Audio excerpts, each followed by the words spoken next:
visited Poisson. Maybe we should head over and have a look around.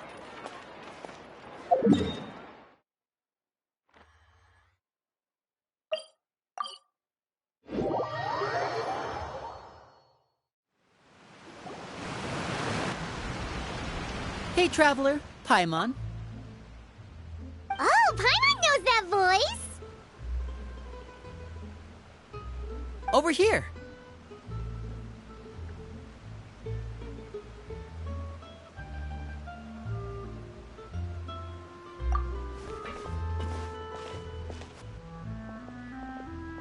To borrow one of the more popular turns of phrase at the moment, this appears to be quite the fated reunion. Running into you two out of the blue like this has really made my day. I certainly wasn't expecting it. You can say that again. What brings you to Poisson? Wait, Paimon's got it! You must be here for one of your magic shows, right? Actually, we've run into a bit of trouble on the home front, so Father arranged for us to stay in Poisson for the time being. Oh, are Lynette and Fremine here too? Yep, along with most of the other members of the House of the Hearth. You may have noticed Poisson seems a bit more crowded than usual. So you're saying nearly the entire organization has moved to Poisson? Sounds like you've run into way more than just a bit of trouble. What's really going on? Well... Since the two of you are so curious, perhaps I can fill in the gaps. You scared Paimon half to death! Father, you're here. You know... on second thought, maybe we don't need to know? It's all probably super confidential House of the Hearth stuff, right? We totally weren't trying to pry or anything. No need to be nervous. I could sense your genuine concern from your conversation just now. Of course, I can also understand your confusion. Sending so many Fatui here to Poisson, it's only natural that some might suspect an ulterior motive to be involved. I understand. I'm well aware you've had your fair share of confrontations with the Fatui in the past, and I can't exactly guarantee that we'll remain on good terms in the future. As for right now, however, I would say we have little reason to be at odds, wouldn't you agree?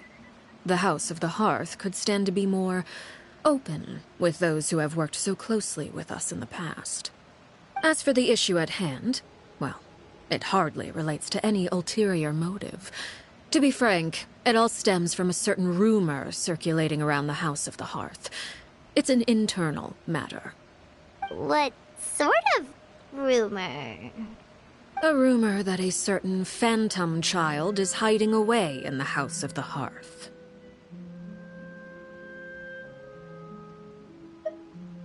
A phantom child?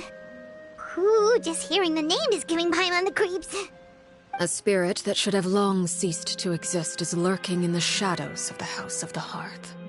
So I decided to bring the children to Poisson before continuing to investigate the situation. I expect I should be able to track down the spirit fairly quickly. After that, it's just a matter of resolving the situation, if you will. It shouldn't be much trouble at all. If you're curious, or if you still have some concerns, it might be advisable to stick around for a few days. I'm sure the children would be exceedingly pleased to welcome some visitors. Lenny, I'll leave you to entertain our guests. I have some matters to attend to. Of course, Father.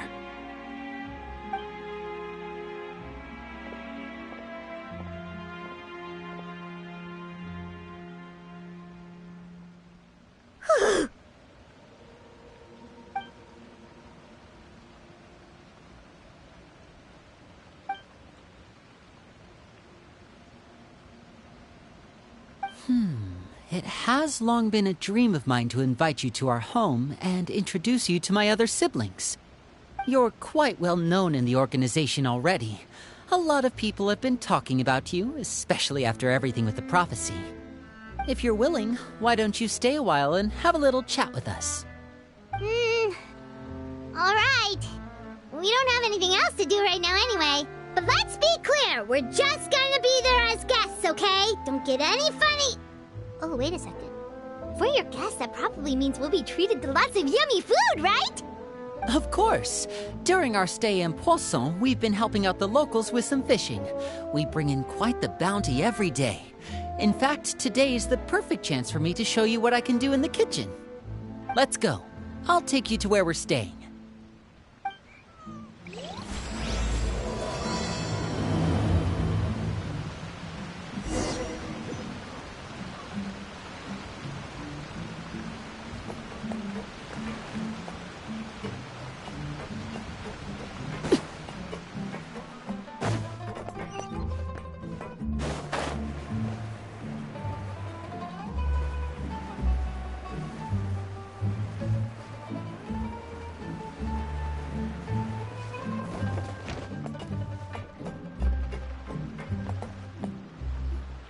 We rented this house from one of the locals to use as a temporary base. I'll come back later and tidy up a bit. After that, it should be all ready for you to stay in tonight.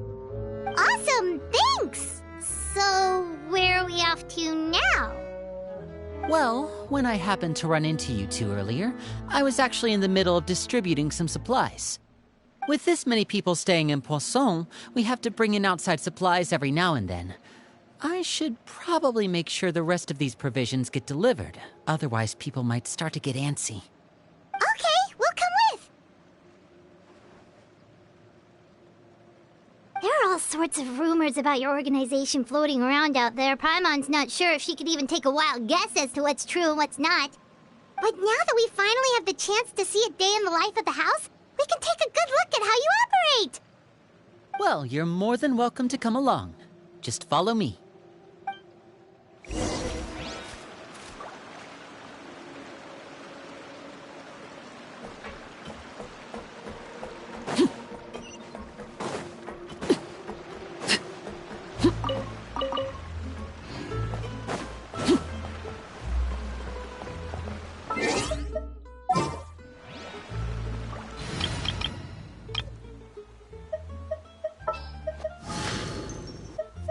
Sure. I can't wait any longer. Gonna be epic.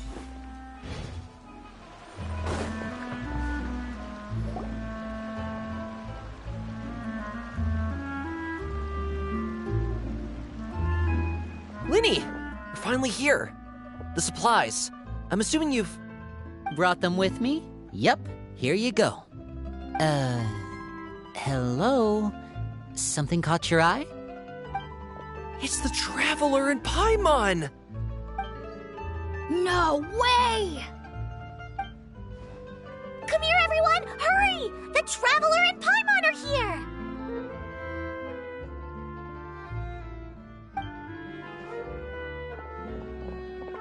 One at a time, please. Don't crowd around them all at once. We don't want to scare off our guests now, do we? Oh, it's all right. Gotta say, Paimon didn't realize we were this famous. Of course! Father and Linny have told us so much about you. Father told us about how you helped Linny. According to her, you're a trustworthy friend. And as far as she's concerned, that's pretty much the highest compliment we've ever heard her give. As you can imagine, everyone's been very curious about you. I heard the Traveler is so strong that he can move a mountain with his bare hands. I heard Paimon eats so much that she can clean out the entire pantry at Hotel de Boer in just 3 days. Wait a second! That's the rumor you heard about Paimon? Oh, not cool at all! Oh, wait! When guests visit, you're supposed to give them gifts and stuff, right? Oh, we don't need something like that. Besides, we don't have anything to give to you. Come on, we insist. I can give you some of my new potions. Just pick your poison. And by that, I mean medicine or actual poison. I've got both. Huh? Or maybe Shaplo can teach you guys about stealth. He's super good at it. He's never been caught. Ah, now that's not a bad idea. I know you usually prefer to fight head-on, but it never hurts to expand your bag of tricks, right? When it comes to eliminating your enemies, staying quiet can go a long way. Trust me, I would know. I was poisoned not too long ago, and I'm still dealing with the after effects. So I'm not quite as good as I was before, but I can still give you some pointers. wait. When you said gifts, Paimon didn't think you meant poison and stealth tactics. But those are the best things we can give you. You don't like them? Ooh, how about this? Tell me the name of someone who really annoys you, and we'll teach him a lesson for you. All right, Fold, Selwar. I think that's enough suggestions for now. When it comes to being a good host, it's the thought that counts.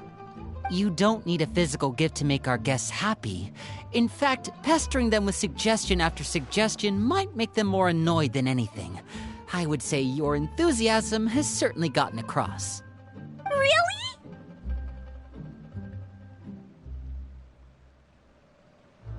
Awesome!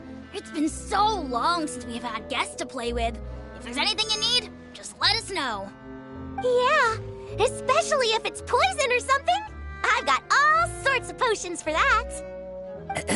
Well, we'll talk to you all later. We've still got supplies to distribute. All right, see you later.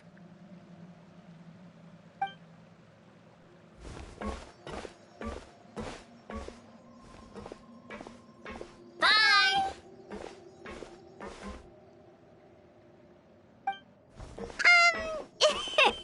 Lenny, about all that poison and stealth tactics talk just now. Scared you, did it? That kind of talk comes with being part of the House of the Hearth. When Foltz was really young, he strangled all of his family pets, just out of curiosity. He was labeled a dangerous problem child and was abandoned by his family. Elwar has an unnatural obsession with potions.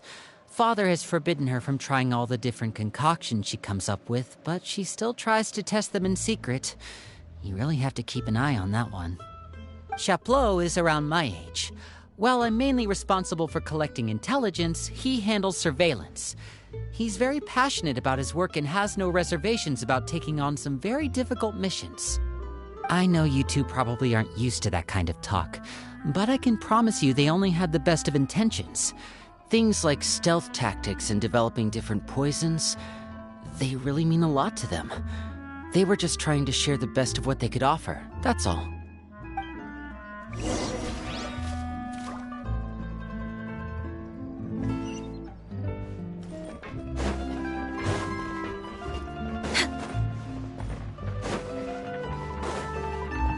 Next on the agenda, we're way behind schedule. Filial, supplies are here. Thanks. And who are these two? Outsiders? Allow me to introduce you. This is the Traveler and Paimon. Oh, you're the famous duo I've been hearing so much about. It's nice to meet you. I heard you've traveled to all sorts of places. Is that true? Of course! We're making our way all across to that! Oh, good for you. You must be pretty familiar with Fontaine by now, then. Have you seen the new opera that started running recently? I think it's called... The 4,000 Thieves? Oh, this is the first we've heard of it. It seems like it's going to be fantastic. From what I've been able to tell from the posters, anyway. You should definitely check it out if you have the time. Oh, and there's The Blind Maiden, too. That one is supposed to have audience interaction. Seems pretty interesting. After this mission is over, I think I'll go get a manicure. Oh, maybe I should dye my hair. Wonder how much it'll cost. Is it just Paimon, or do these two seem much easier to get along with than the others? Looks like the House of the Hearth has some normal members after all. I heard that. Oh! Oops. I'm guessing you're referring to Foltz and the others?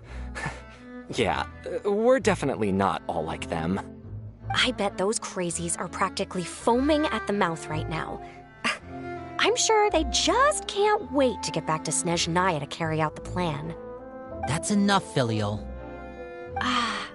Don't talk about family members behind their back, right? Whatever. Let's go. Guess this is goodbye then. If you ever have some time, we should go see the opera together.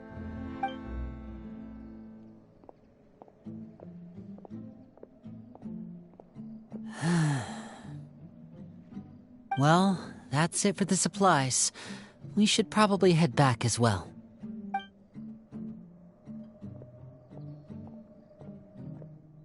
Well, they didn't seem too happy with each other. Seems like there could be something more going on here.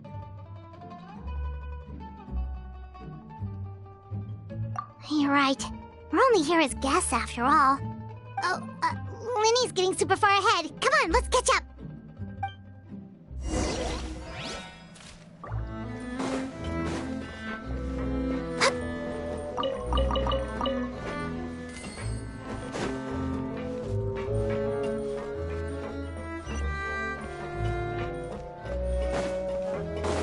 Next on the agenda...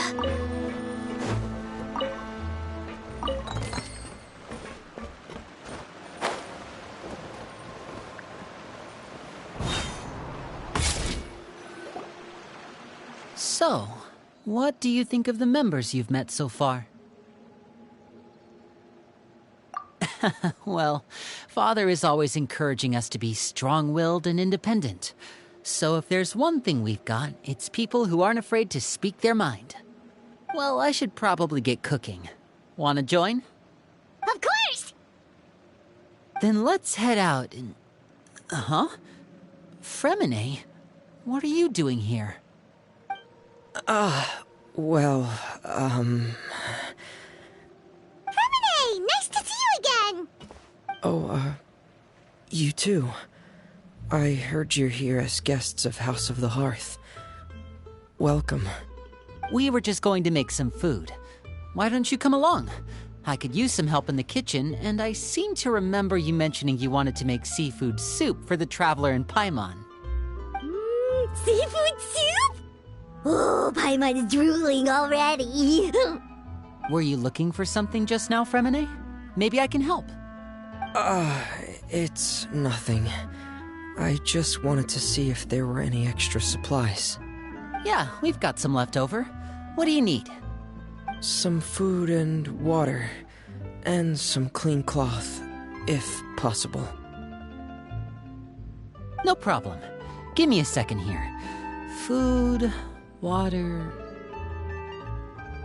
Wait a minute. What do you need all of those for? You're not on any missions as far as I'm aware, and you were just going to come eat with us. So what's this all about? I thought I'd grab an extra portion because I get hungry at night. Could be because I'm growing, you know, and... Fremine, you remember what I told you? You're not like me. Your lying skills still need some work. Tell me what's going on. Is it really bad enough that you have to keep it from your own brother? Maybe it'll be better if we gave them some space.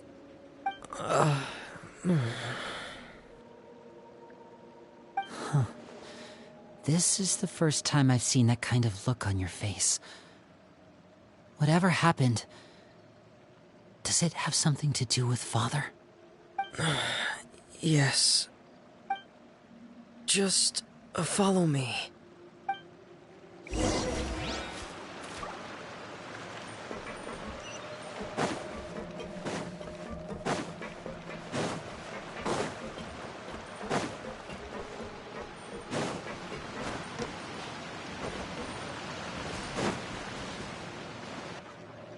You're back! Oh, and you've brought some friends with you this time. Hello, my name's Linny. I grew up in the House of the Hearth. And you are? Hi, Linny. I'm also a child of the House of the Hearth, just like you. You can call me Clairvy. Clairvy? It's nice to meet you. Does that name ring any bells, Linny? No, not at all. That's not a name we have on our roster, I'm sure of it. What I'm not sure of, though, is how she managed to sneak in. She must be the phantom child Father's been searching for. From the looks of it, I'm guessing you were the one that found her, Fremine. You, haven't told Father, have you? No, I haven't told anyone. I've just been keeping her hidden. For how long? About half a month now. So ever since we got to Poisson, then. Do you have any idea what you're doing? I know what I'm doing. Really? 'Cause from where I'm standing, it looks like you're hiding the very person Father has been trying to find. If Father finds out about this, everyone involved is going to be punished. You know the rules of the house, Fremine. I know you do. Father doesn't tolerate any form of betrayal. So why are you doing this? I've thought it through. And I just can't hand her over like that. Linny, don't you remember last year? Sheplo nearly died after getting poisoned during that one mission. He wasn't able to get back before the poison started taking effect, and not a single person was there to help him. That night, while I was sleeping, I heard a voice telling me to go save him. I opened my eyes, but I couldn't find the source of the voice. I thought maybe I was just hearing things, but I went to look for him anyway. Luckily, I got there with enough time to save his life. That feeling of being haunted, of hearing voices, it's happened many times in the House of the Hearth. I'm sure you've noticed. So what you're saying is, that was her? She was the one who spoke to you that night? Unless there are other spirits roaming around the House of the Hearth, I don't think there's any other possibility. If Clairvy were our enemy, it wouldn't matter whether she was a spirit or an actual child. I would have acted without a second thought, because that's what Father ordered us to do. But she's been living with us, helping us from the shadows all this time. I think that makes her family. I couldn't just hand her over to be dealt with. Not when there's so much we still don't know.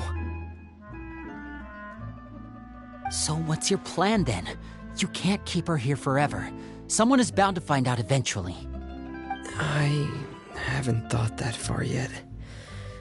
I don't want to disobey an order from Father, but I also don't want to put Clairvy in danger. Come with me. There are a couple things I'd like to say to you in private.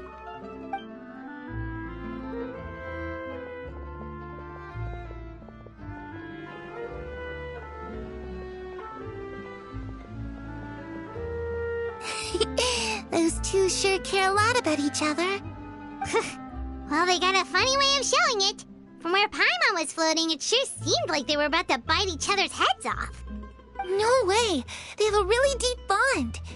I could tell right away, 'cause I also have a friend like that. I just don't know how long that kind of bond can last. The darkness in the house runs deeper than you can imagine. No one can get out alive. I'm sorry, Linny. I really didn't mean to drag anyone else into this. Oh, really? You didn't mean to? 'Cause I, for one, wish you did. Huh? What do you mean? You know, when we were younger, you didn't call me Linny. You called me brother, just like Lynette. We grew up together, the three of us. We were all orphans, all rescued by Father. Of all the siblings in the House of the Hearth, I think our bond was the closest. Later on, when you started calling me Linny, I wasn't actually surprised. After all, Lynette and I are related by blood. We've had to depend on each other to survive long before we joined the house. Linny, The darkest and most difficult moments of my life happened before you and I had ever met. I'm sure that's true for you as well. Even so, Fremine, we've stood by each other for all these years now, and to me, that means more than blood. You and Lynette are the most important people in my life. No one can replace you. So I won't let you face anything alone. Not if I can help it. Oh, looks like things are getting kinda heated between Linny and Fremine. Maybe we should go check on them. Oh, it's raining. I should put my clothes away.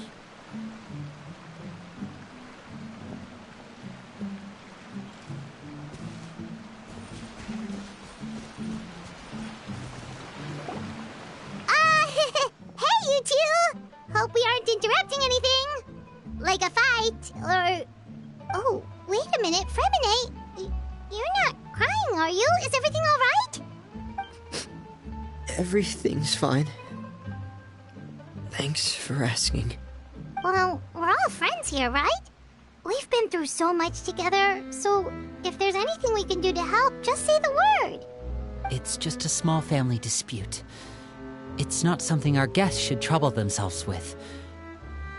In fact, it might be better if your stay ended here.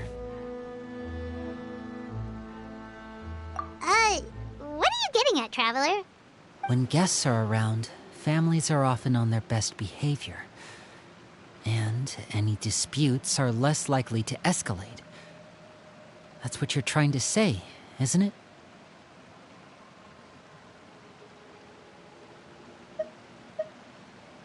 I just... Thank you. I was really hoping to keep you out of it. But even if I could think of some other reason to turn you away, I'm not sure I could convince you. I know things could turn dangerous, so I promise you this. From now on, I'll protect you like my life depends on it. Me too. Well, back to the matter at hand then. If we don't plan on handing Clairvy over to Father, then our only other option is to solve the mystery of her identity before Father is able to track her down. That means finding out where she came from and what she's doing here. Then we can send her on her merry way and pretend like none of this ever happened. I've tried that already. And? And... nothing. I tried taking her somewhere really far away, but... after some time, she just reappeared. She even came with us all the way to Poisson. It seems like wherever the house is, she follows. I don't know much about spirits. Do you two have any ideas? Let's see here. Paimon remembers hearing something like, if you fulfill a spirit's last wish before they died, they'll let go of whatever's keeping them here and return to the ley lines. Oh, it's just that Paimon doesn't really remember where she heard that, so it's not guaranteed to work or anything. Well, sounds like it's worth a shot.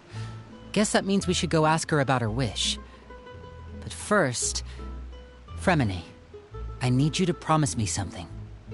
What is it? I need you to promise me that this will stay between the two of us.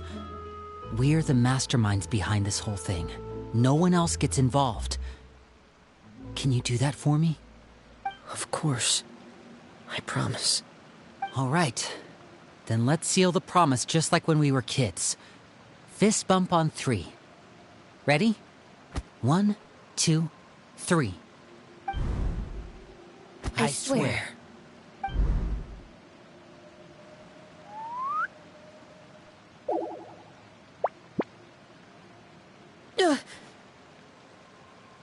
Whoa!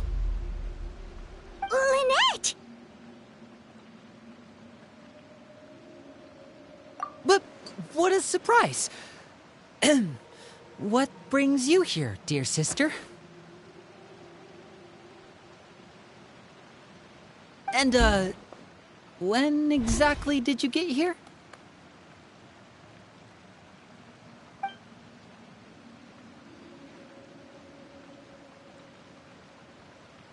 You're an idiot, brother. And you too, Fremine.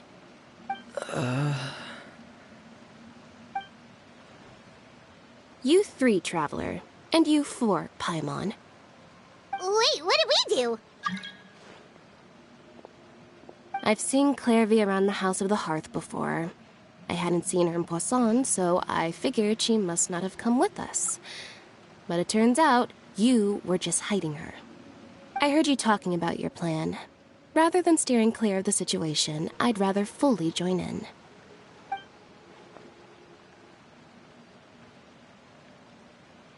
If you don't agree, I'll have no choice but to report everything back to Father. Simple as that. You're not giving us much wiggle room here, Lynette. Well, I guess we're all in this together then. After we talk to Clairvy, we'll figure out our next move. There's no time to lose. Let's go.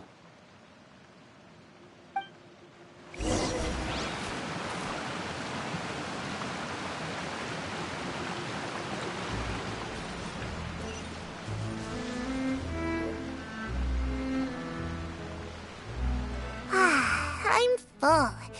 Thank you for bringing me this food, you guys. She said she's full, but the food doesn't look like it's even been touched.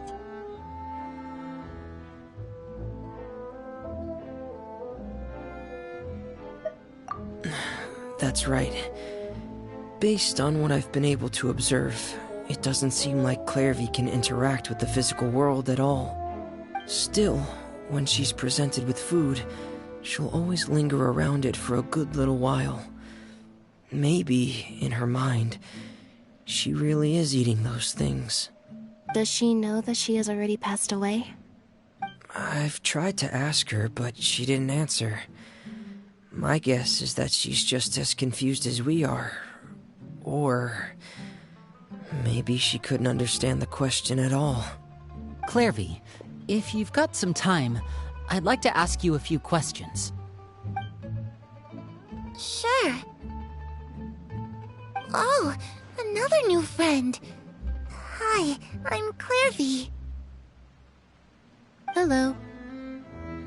Clairvy, how did you join the House of the Hearth? Huh? Isn't it the same for everybody?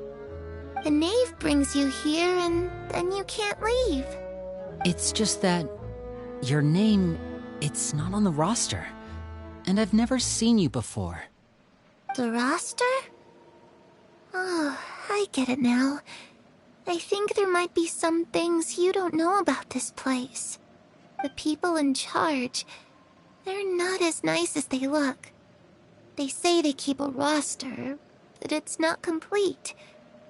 There are a lot of people who aren't on it, and never will be. In this house, some people are family, and other people are just test subjects. Those kinds of people aren't ever going to get a place on the roster, unless it's the roster of people who've been executed. Wait, does that mean the Knave... She... Is there anyone that can vouch for you? Perry. She's my best friend. She's the only one I trust in this place. Have either of you heard of that name before? No. Me neither. Clairvy, Perry. Neither of those names are on the roster. But it seems like she's telling the truth. Either that, or this kid's already got a bag of tricks bigger than mine. Maybe we should try a different approach. Clairvy, do you have a wish? A wish? It can be anything you want. Just imagine. It's your birthday, you're blowing out the candles, and your wish is...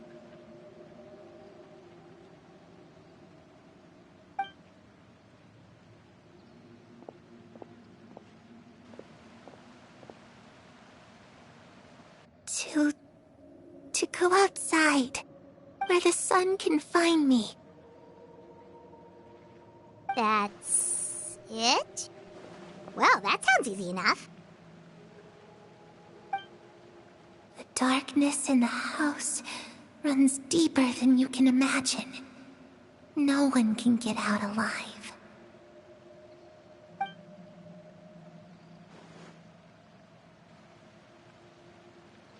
Okay, Time to divide and conquer. Listen up. I've got a plan. I'll try and find a way to use basic illusory magic to take Clairvy outside and bring her somewhere with sunlight. Lynette, try and find the list of executions that Clairvy was talking about and see if her name is on it. Fremine, you stay in Poisson. We can't be the only ones who've had run-ins with Clairvy. I need you to collect intel on everything she's said and done. Understood. I'll try my best. What about us? What should we do? I really appreciate your willingness to help, but this is a family matter. I don't want to drag you in too deep. It's too risky. Let me think. Since Father considers you to be guests, maybe you could stick by her side for a little while. You don't need to do anything except keep up some nice, casual conversation. Ah, Paimon gets it. You want us to distract her.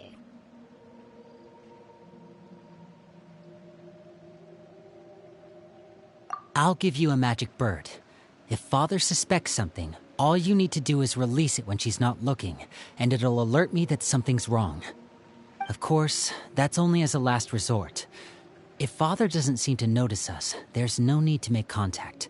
We'll reconvene here tonight after all's said and done. If the worst-case scenario happens and we're discovered, just tell Father everything. We're not going to let our guests get punished for our own actions. That's where we draw the line. You too. Okay, this is where we part. Father should be at the beach nearby.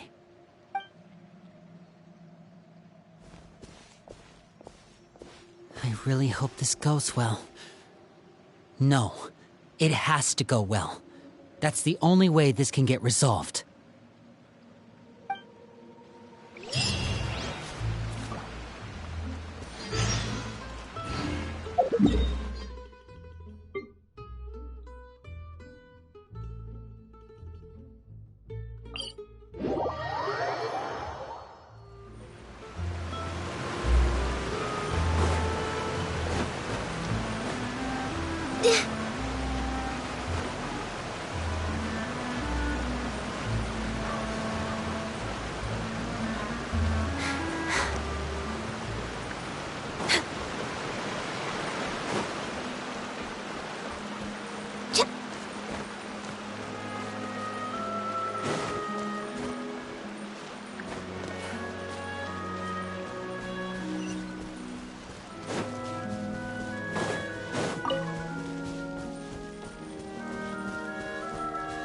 Next on the agenda...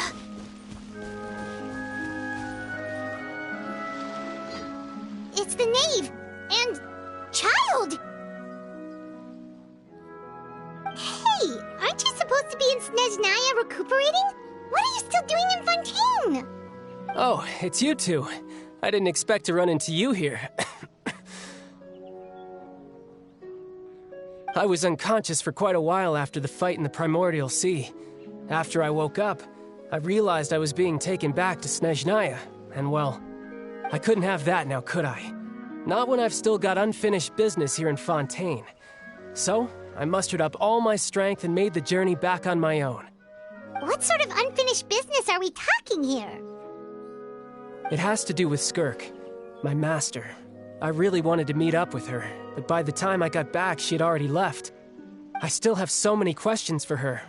Without any other leads, all I could do was ask the Knave to help me track her down. She must have left behind some traces from her time in Fontaine. Oh, okay, so have you found any clues? Unfortunately, no. While the House of the Hearth is adept at collecting all manner of intelligence, certain existences can still manage to escape our purview. Basically, unless Master feels there's a need to meet with me, she's not going to be found. But that problem has an easy fix. I just need to become stronger, and then... Paimon thinks you should focus on getting better first. The worst of it is over. It's all thanks to that one kid from the House of the Hearth. Elwar, I think her name was. She gave me a bunch of random potions to drink. They didn't go down easy, let me tell you. Pain and chills all over. but they really did help speed up my recovery. And that's good, because it looks like I really do have to head back this time. The old man's been putting the pressure on me. He sent someone to tell me I'm needed for some sort of project. Project Stuja? Yeah, that's the one. I heard Regrator's involved too. I'm not looking forward to having to listen to all his monologuing, that's for sure. Hey, maybe you could think of a way for me to stay in Fontaine for a little longer. Helping Linny and the others brush up on their fighting skills would be far more interesting. If you and I could spar, that would be even better. I've been waiting for a chance to see you go all out. And what a sweet little daydream that is. But I also have a role to play in all this. I'll be leaving Fontaine shortly as well. Besides, considering how little they see fit to step outside the homeland, being called on to return to Snezhnaya by such illustrious dignitaries, what a great honor. Wouldn't you agree? One I could do without, I'd say. Is it just Paimon? Or does it kind of seem like they're... So, dear guests of the House of the Hearth, to what do I owe the visit? Well, we just... Right! We're super close to Linny and the others, but we still don't know much about you!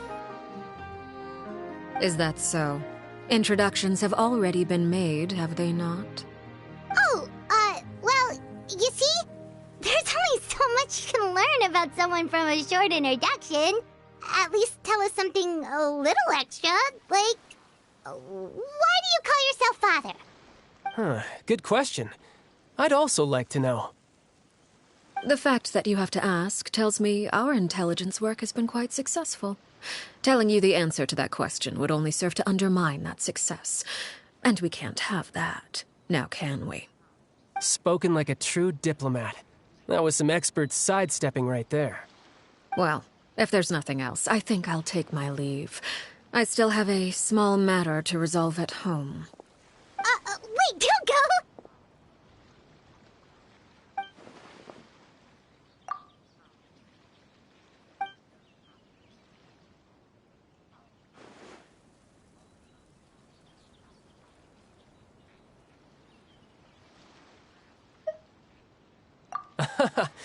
I'd also like to hear the answer to this. I've met some of the members of your organization, and they all seemed like really good kids. They actually reminded me of Tonya and Tusser. Which, by the way, if you ever betray them, I'm just letting you know, I won't let you off easy. And why would I betray them? Well, you've already betrayed the House of the Hearth once, haven't you? At least, that's what I heard.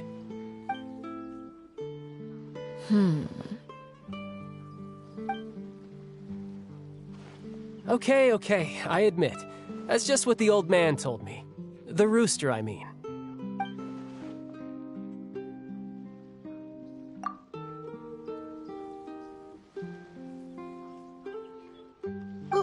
Wait, did you really do something bad to those kids? Never mind what I've done. I'm more curious as to what the mighty rooster had to say. Care to enlighten me? Well, nothing much. Just some stuff about you taking out many other members of the House of the Hearth, and even going so far to attack your own family. I see. Oh, based on your reaction, I'm guessing it's all a bunch of lies. Hardly. I don't appreciate his particular turns of phrase, but I suppose he didn't say anything untrue. Although, it would be more accurate to say that there is a certain level of prejudice involved, but I don't intend to clear that up just yet. Prejudice has a funny way of concealing the real truth behind certain things, an attribute that I find to be quite advantageous. Call yourself a Fontanian, for example, and people will assume all sorts of things, when the real truth is that this is simply the land where I was raised. Huh? You're not actually from Fontaine? But then why did you try to help out with the prophecy and everything? I was trying to protect the children born in Fontaine. Claiming that I myself was a Fontanian simply made it easier to operate. People would hardly suspect a fellow Fontanian of having any ulterior motives. Who wouldn't want to save their homeland after all? The primordial sea wouldn't have any effect on me, but it would have caused great harm to the House of the Hearth. Well, you wanted extra information, didn't you? There you go. I hope that satisfied your curiosity.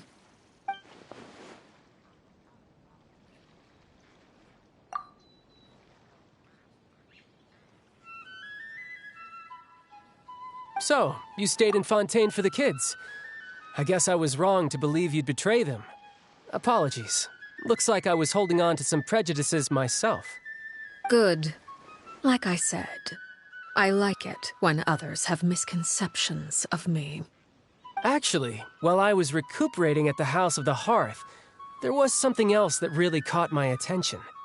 I heard that members always resolve disputes and arguments with a friendly spar, and the loser has to back down. Seems pretty cool if you ask me. Would also give them plenty of opportunities to hone their skills. Well, that's only a recent development. In the past, such spars weren't nearly so friendly.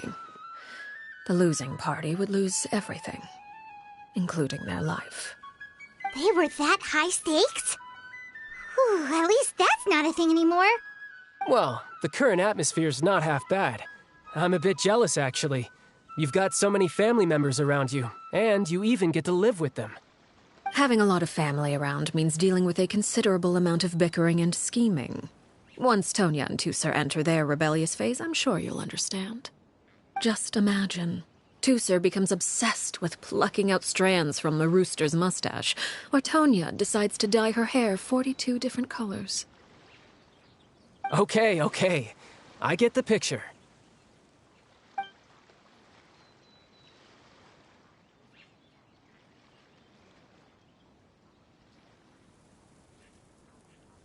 Well, would you look at the time? I should probably get going.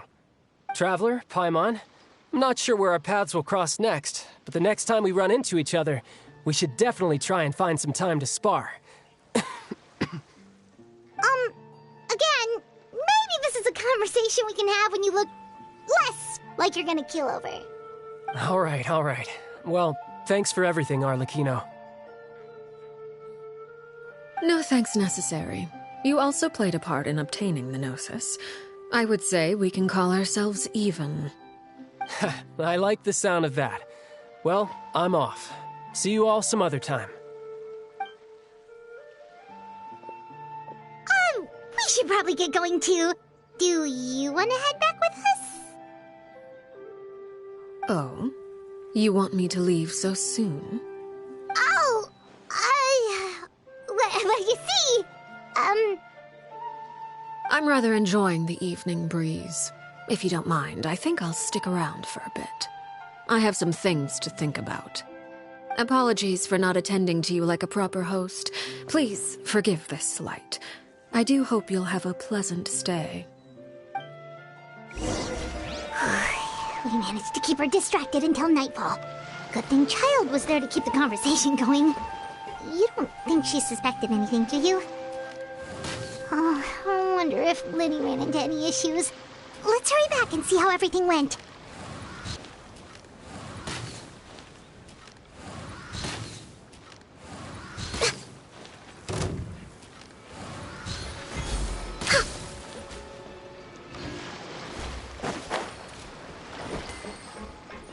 Oh?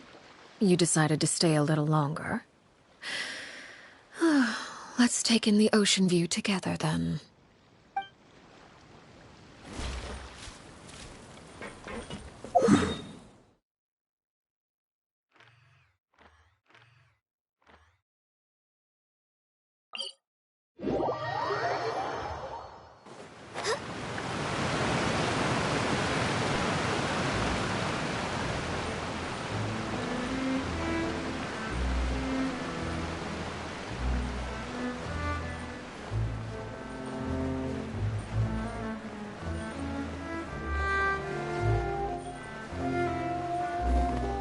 Way behind schedule. Lenny, how did everything go? Well, Long story short, we ran into a small issue. Clairvy can't go into the sunlight. Everything was fine at first. She followed me up to the surface just like I told her.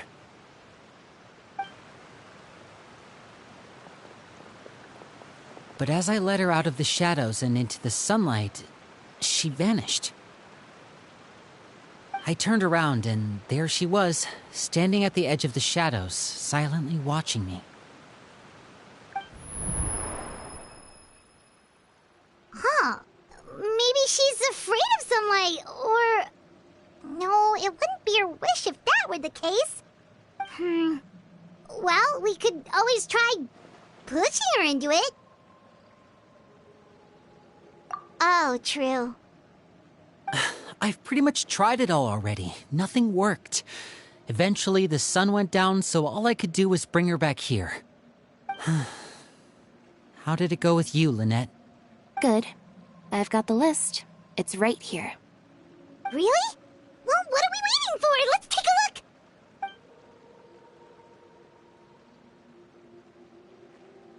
Oh, that's a lot of pages. Oh, it's gonna take forever to get through it all. We can each take a section. Here. La Pouillade, Landois, Chambert, Horaire.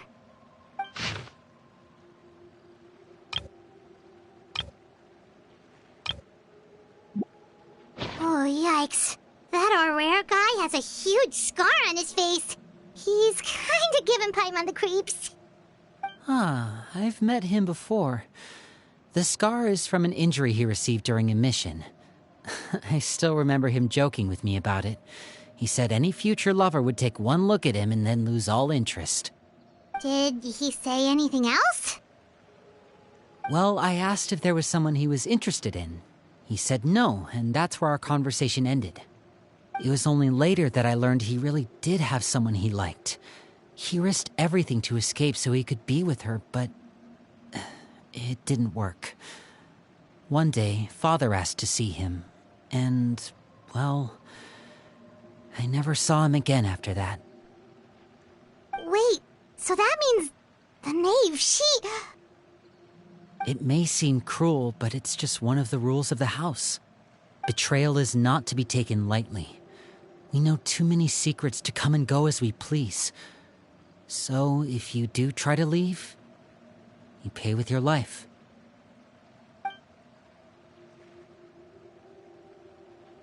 Her name's not here, huh? Well, that's not too surprising. It doesn't seem like this list is complete. It only contains records dating back around 5 years. Let's shift our attention then. Fremine, were you able to find anything out? Fremine. Sorry. I was thinking about something. I managed to talk to quite a few people, but I couldn't help but notice that the atmosphere in the house was a little... strange. Strange? Yeah, I mean, I know there have been arguments in the past, times when people haven't gotten along. Chaplot and Filiol are a good example of that. Oh, those are two of the people that we met while delivering supplies. Paimon can see how they might not get along. They had very different vibes, and their, interests seem to be pretty different as well. That's to be expected, actually. Father brought us all here, shared her knowledge with us, taught us how to fight. That's one thing we all share. But that's also where the similarities end. Not all of us feel the same desire to stay here. As members of the House of the Hearth, we're also considered part of the Fatui. And to a lot of people, that's an identity they never asked for. Certain members get older and realize they want something else for themselves. But considering the rules of the house, most people would never say that out loud. People like Chaplot and Foltz are loyal to Father and her vision. They're proud to be part of the Fatui. Filiol and Nantoy, on the other hand, well, they aren't quite as enthusiastic. These kinds of conflicts have always been there. It's not like Father is in the dark about any of this. Well, that's true. But it just feels like things have gotten worse lately. Filial and the others, it seemed like they were meeting in secret to talk about something. I can't say for sure, but I think they've met Clairvy. You think she's been inciting them to act out? No, not exactly. But I wouldn't be surprised if she said something to them about the darkness in the house and how deep it runs. She's told me about it before. Experiments being run on children. People being used as pawns on the battlefield without so much as the strength to survive. And they just believed all that? Without any evidence? Clairvy's words probably gave them the excuse they were looking for. Whether they actually believe them to be true is secondary. This is all because of Project Stuja, isn't it? Whoa. Hold on a second. What's this Project Stuja all about, huh? This is the second time it's come up now. Sorry, but I'm not sure of the details either. I only know what Father has told us, which is that it's something the Rooster and Regrator have been working on together.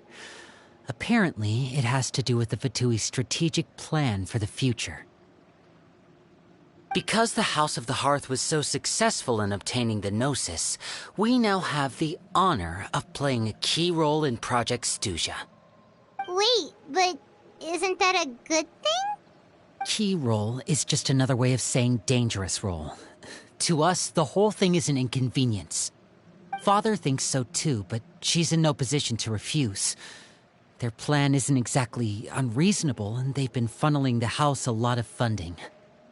It's just that we'll lose a lot of members in the process. Participating in the plan, it's an honor in name only. What they're really trying to do is subdue us. The existence of an intelligence organization outside their control makes them feel uneasy.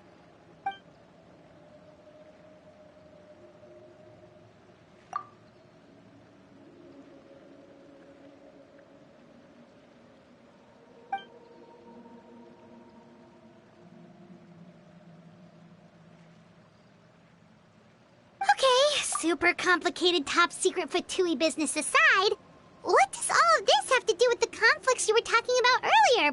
Paimon doesn't get the connection. External pressure has a way of exacerbating internal strife.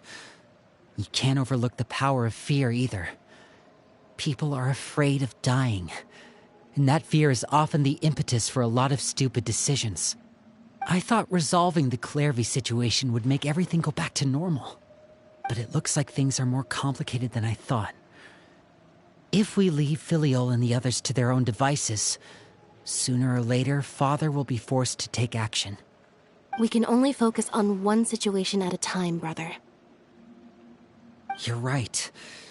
Even if we confront Filial and the others, it won't do any good. It might even make matters worse. We should focus on Clairvy for now. Well, it's getting late.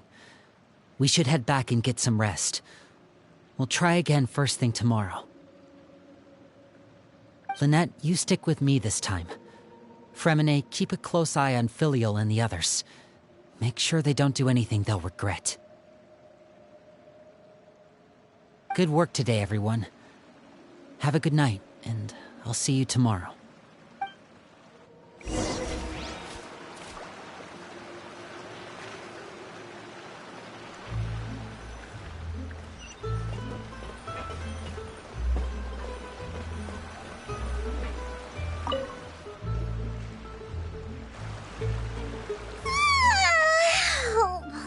Looking forward to an early night, but she can't sleep at all. Hey, you don't think the Knave will be too angry with Linny and everyone if she finds out about all this, do you? She's even scary when she smiles. If she were to actually get angry... Ooh, you have to protect Paimon if that happens, okay, Traveler?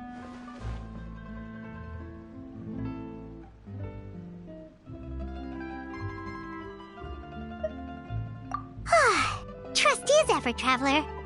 Look! Look over there!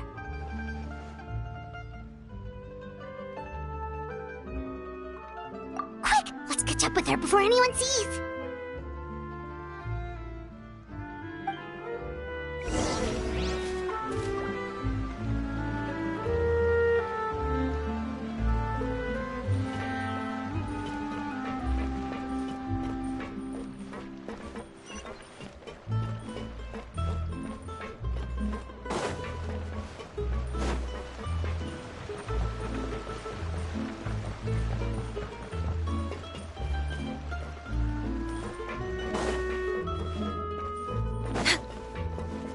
Over there!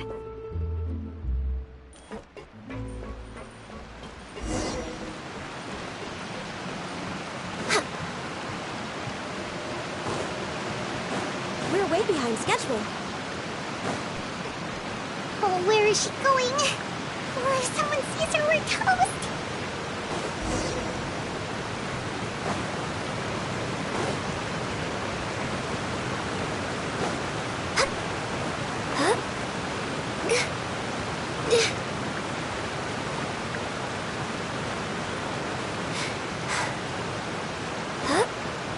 Oh, look!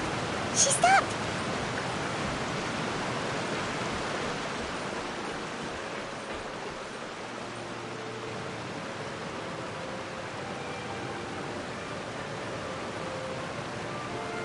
Clairvy!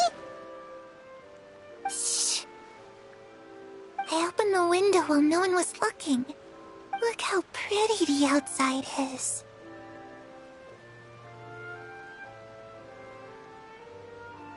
If only I could have more than this. You probably think I'm being silly, huh? All this hopeless resisting.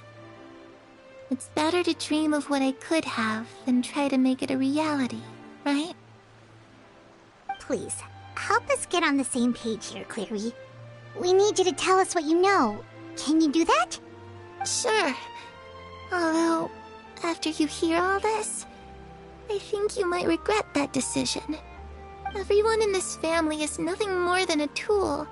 Something to be used and exploited. We're all expendable. Including me. As long as you're useful, you get to stick around.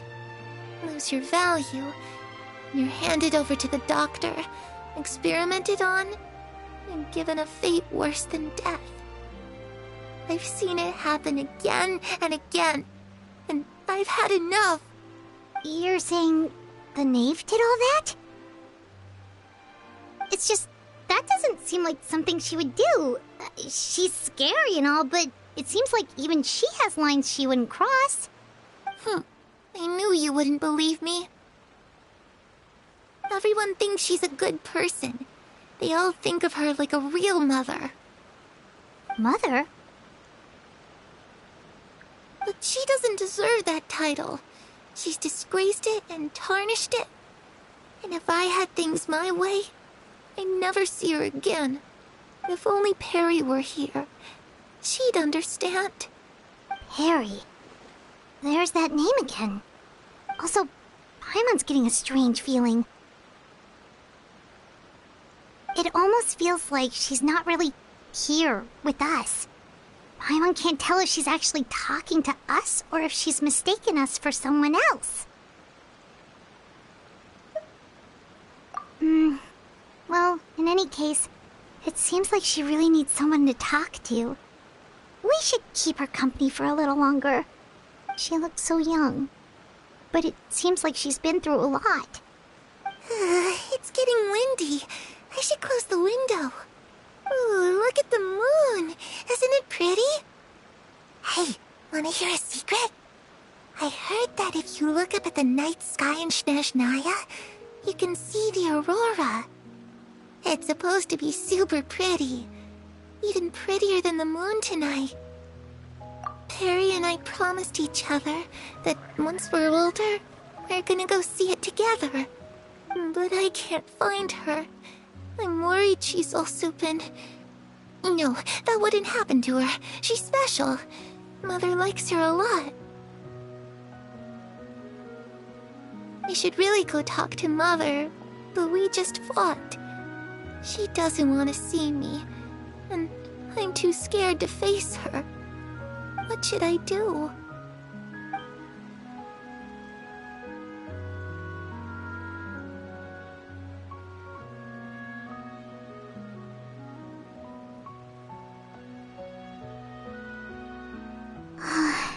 Paimon really doesn't understand what's going on with her. Well, let's head back. We've got an early morning tomorrow.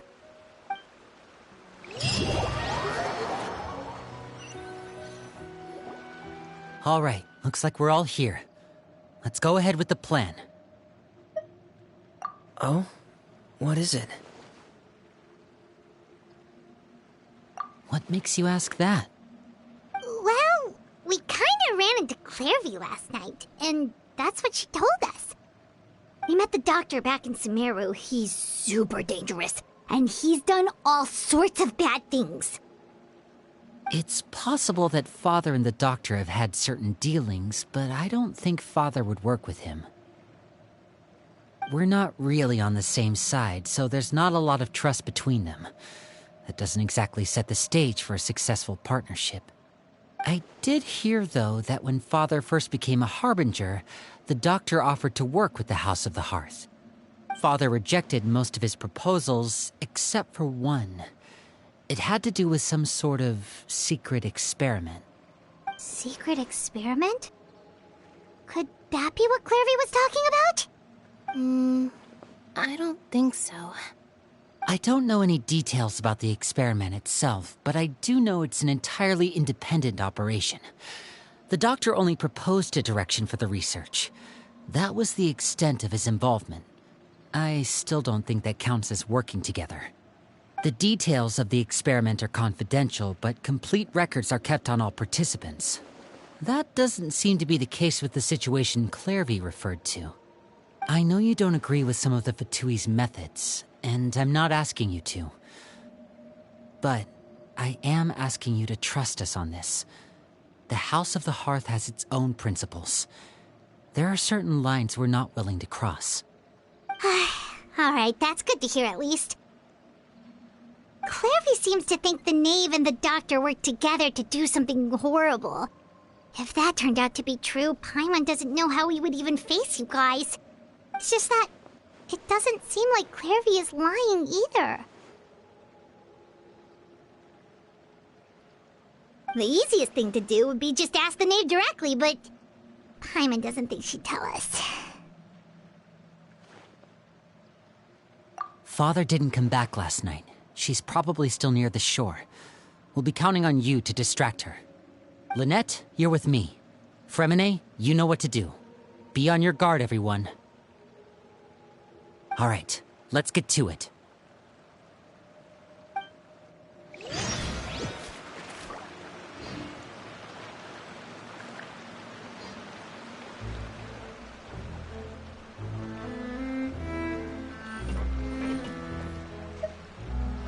Where are we going today? Let's try somewhere further away this time.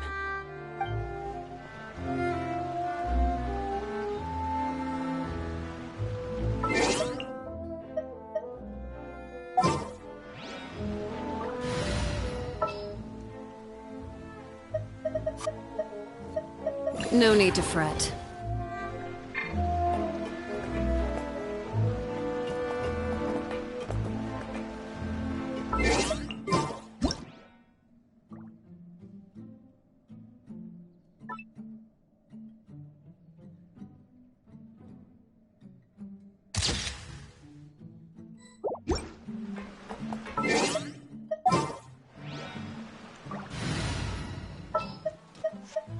What are my orders?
Ah, it's you two again.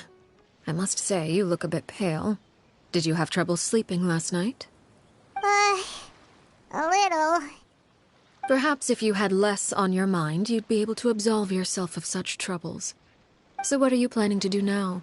Catch up on some sleep? Or should I give you some time to rack your brain for a topic to discuss before I ask any questions? Although I must profess to being curious. Without child here, how do you plan on distracting me? Us? Distract you? Good one. But no, we were just here for a chat. Looks like you could have used some extra time to think. No matter. If you don't have any other plans, why don't you accompany me somewhere? Don't worry. I'll be sure to steer clear of any scheming children. The ocean breeze is sure nice today. Children always think they can hide things from the grown-ups. But nothing gets past me. Least of all a little scheming. I think I'll let them have at it for a little longer. I can be very patient. Well, I'll leave you to think things over. If you're so inclined, meet me outside the Palais Mermonia. Good things come to children who do as they're told. So I do hope you decide to tag along. If only for your friends' sakes. What should we do?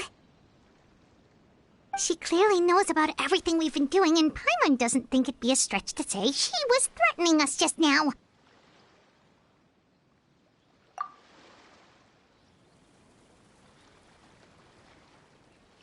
Oh, good idea.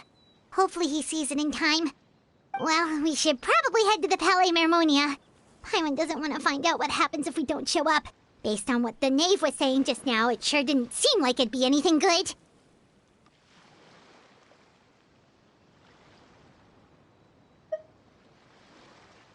Okay, then we probably shouldn't keep her waiting.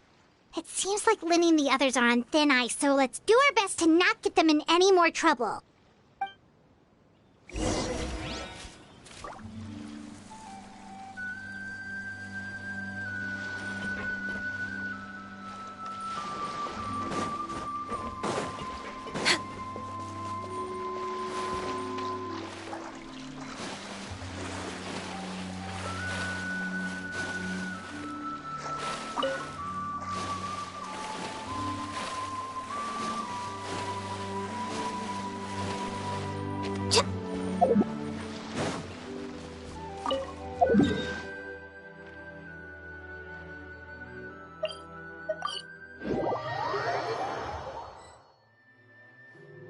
Seeing as we still have some time before my meeting, we might as well enjoy some pleasant conversation while we wait. I'm glad to see you get along with my children. Being surrounded by good companions is necessary for a child's development. You're not planning on doing anything to them, are you? I assume you're referring to Lenny, Lynette, and Fremine. Although, there's that situation with Filial and Nentoy as well. It appears quite a few people have been acting out lately. No matter. I'm not one to discriminate. All those who betray the house meet the same fate. There are no exceptions. Does that mean you're going to kill them? Oh, are you here to beg for their lives? I'm sorry to disappoint, but the rules of the house change for no one. In my organization, everyone is responsible for their own actions. But don't you care about them at all? They really respect you. They even call you father. You must feel something for them. Any organization in which feelings come before principles is one destined for ruin. The House of the Hearth is hardly an exception. You could say our principles are more stringent than most. Perhaps I can offer you this consolation at least. As our guests, you two will not be held accountable along with them.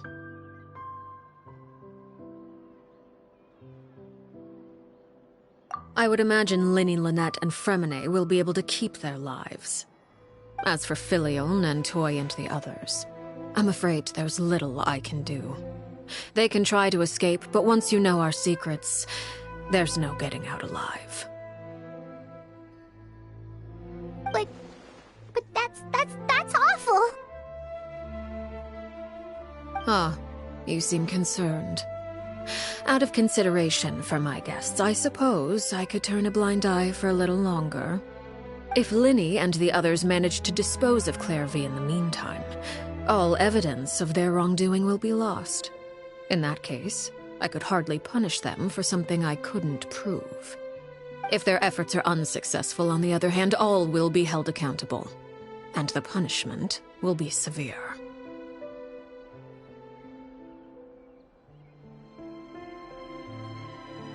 Of course. Oh, and here. I believe this belongs to you. Do try and keep better track of it next time. It takes a considerable amount of time to train a bird like this. It would be such a pity if you were to lose it. Permanently. Wait, where did you get that? Well, I'm afraid that's all the time we have to chat. Now, for the matter at hand. I asked you to meet me here because I have business at the Palais Mermonia. It has nothing to do with you, but I think it would be prudent for you to stick by my side for the time being. There will always be time later to run off and tell Linny what you've learned. Well, time to go. Looks like we wrapped things up just in time.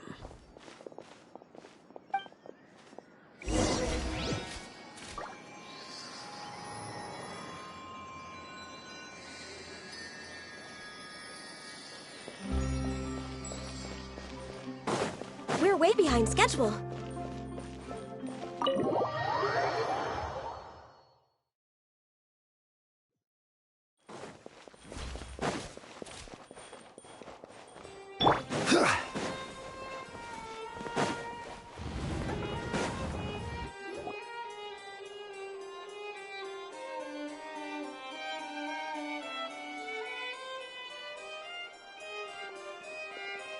It's been a while, Monsieur Neuvillette. I must say, I wasn't expecting my meeting request to be approved quite so quickly. The Palais Mermonia operates with an efficiency worthy of admiration. It is only right that an esteemed diplomat such as yourself should be afforded the proper level of respect. Although, if I may speak plainly, I must confess that I did not anticipate we would have the occasion to meet again after presenting you with the Gnosis. I see you've brought the Traveler and Paimon with you as well. If I may inquire as to the purpose of your visit. I'll be departing Fontaine shortly. There is, however, an outstanding matter that I would like to see resolved before I go. It requires a rather lengthy explanation, I'm afraid. So I took the liberty of explaining everything in this proposal. Please review it at your leisure, Monsieur Neuvillette.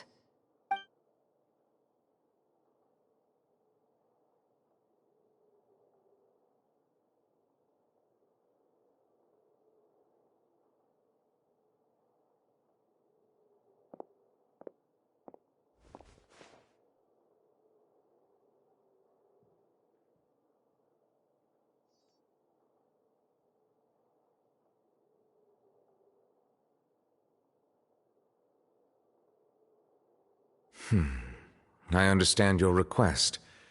However, at the risk of causing offense, I must admit that I fail to see why you would wish for such a thing.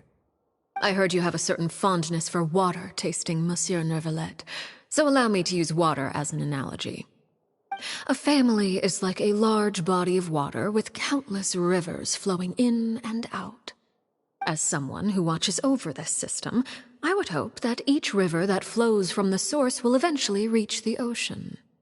Of course, objectively speaking, I know this is impossible. Most of the rivers will dry up along the way, disappearing into the ground and leaving nothing but a barren riverbed behind. Not all rivers are destined to reach the ocean, but I would not see their existence rendered meaningless. I believe the water that flows within them is simply meant for a different destination, like a field in need of irrigation.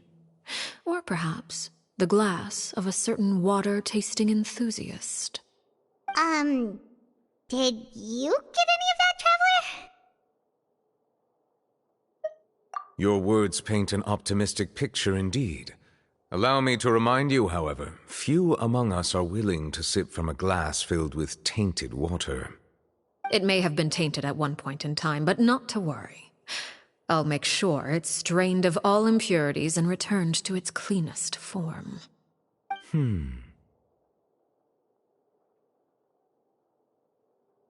I seem to recall there being a transactional aspect to your proposal. Perhaps you could expound on that? If you accept my proposal, Monsieur Neuvillette, I will gradually withdraw my forces from Fontaine. And, unless absolutely necessary, I will no longer carry out any special missions within Fontaine. I presume I can take your words to mean that, in the future, cases similar to the Tartuffe assassination will cease to cross my desk? Tartuffe?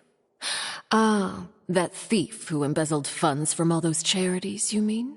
My deepest condolences to his family, but without any evidence, I cannot imagine how the House of the Hearth might have been involved in his passing. Of course, if you accept my proposal, Monsieur Neuvillette, I'm sure certain measures could be taken to reduce the frequency of such troubles. You choose your words carefully indeed. In that case, I am inclined to accept your proposal. My thanks for your generosity, Monsieur Neuvillette. Well, with that settled, we should be going now. I took the liberty of bringing along 2 bottles of spring water from Snezhnaya for you to enjoy. I do hope I get the chance to hear your impressions. Perhaps at our next meeting? Yes? Indeed. I trust you would not overlook your commitment in the meantime. All right, Traveler Paimon. Time to go.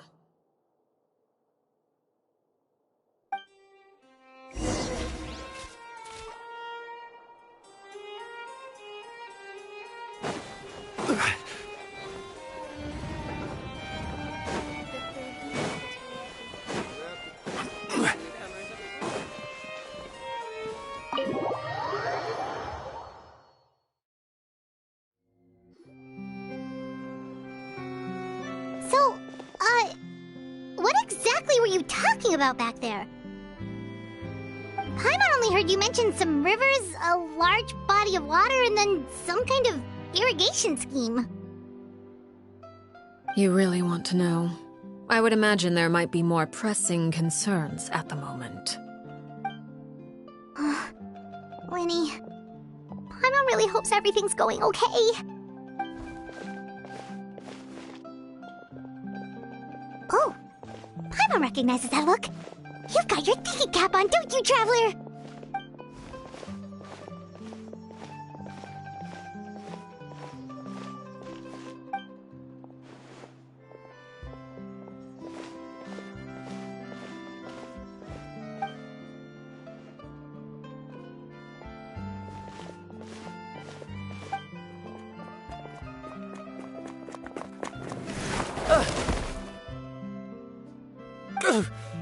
Oh, shoot. Are you alright? Oh, jeez. I'm so sorry. I was so focused on selling these papers, I wasn't looking where I was going. Well, let me make it up to you at least. Here, take this paper. On the house.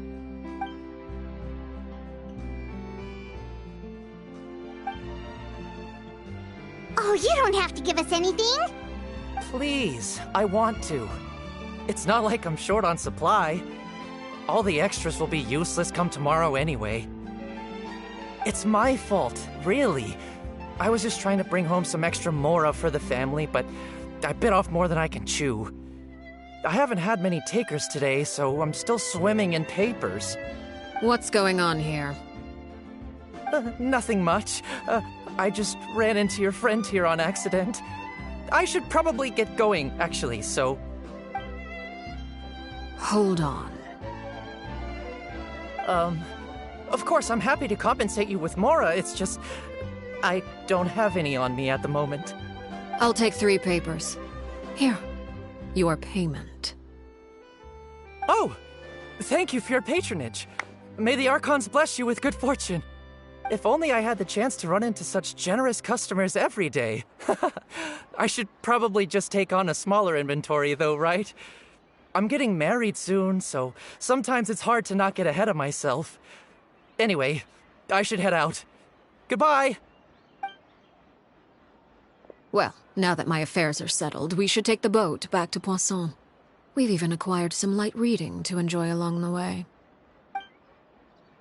Actually, why don't we stick around for a little longer? Paimon just realized how hungry she is. She can't head back to Poisson on an empty stomach.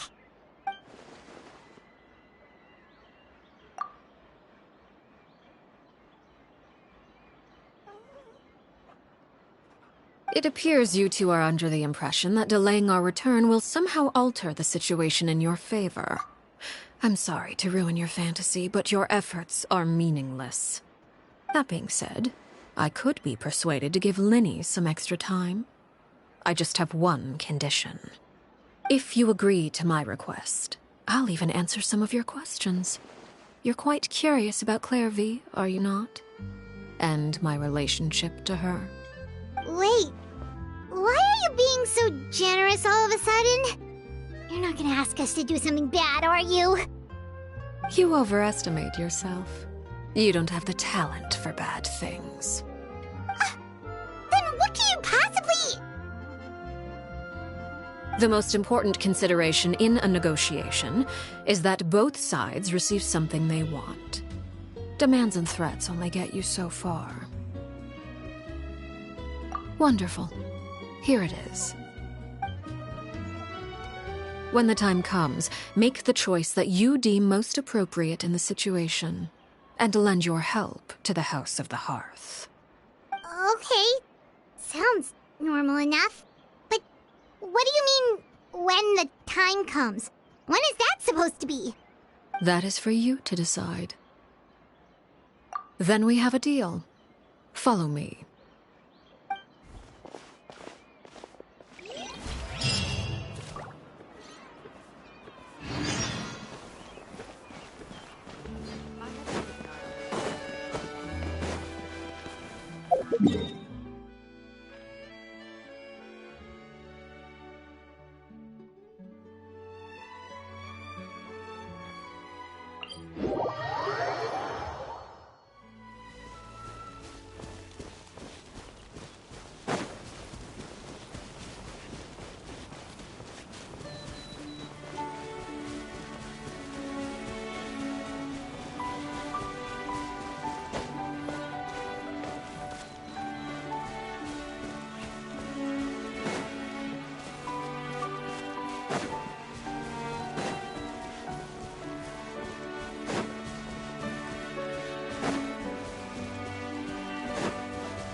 What is this place? Somewhere long forgotten by everyone. It used to be a grand building. Now it's nothing more than a pile of rubble. No one comes here anymore, nor does anyone care about what once happened here. Although, this place does have something to do with the story I'm about to tell you. It was before I became a Harbinger, and before Linny and the others joined the House of the Hearth. Due to certain events, I first killed Clairvy and then her mother. And this is where it all happened. You were the one that killed Clairvy? Patience now. Allow me to explain Clairvy's side of the story first. I'll start from the beginning. Clairvy was 6 years old when she was brought by her mother, Crucibina, to live in the House of the Hearth. From the outside, it seemed like a fairy tale. A thriving family made up of kind adults and friendly children. Crucibina was the Knave at that time, and the House of the Hearth was under her control. She was Clairvy's mother by blood, but she was also the mother to all the children in the house. Clairvy was happy here, for a time. But she quickly realized that being part of this family wasn't a fairy tale at all. It was a kind of purgatory. Purgatory? Exactly. The House of the Hearth takes in war orphans from all over Tevat, But as for how to raise them, that depends entirely on the person in charge. Crucibina came up with a novel idea. She would teach the children to fight, force them to duel each other, and then crown as the king of the house the child who proved themselves most worthy of inheriting her title. It's difficult to estimate the number of children who died or were maimed in the process. There's little I can say about the ones who died. The ones that emerged with permanent injuries, on the other hand, well, they still served a purpose. They would be handed over to the doctor to be experimented on, or sent away on dangerous missions.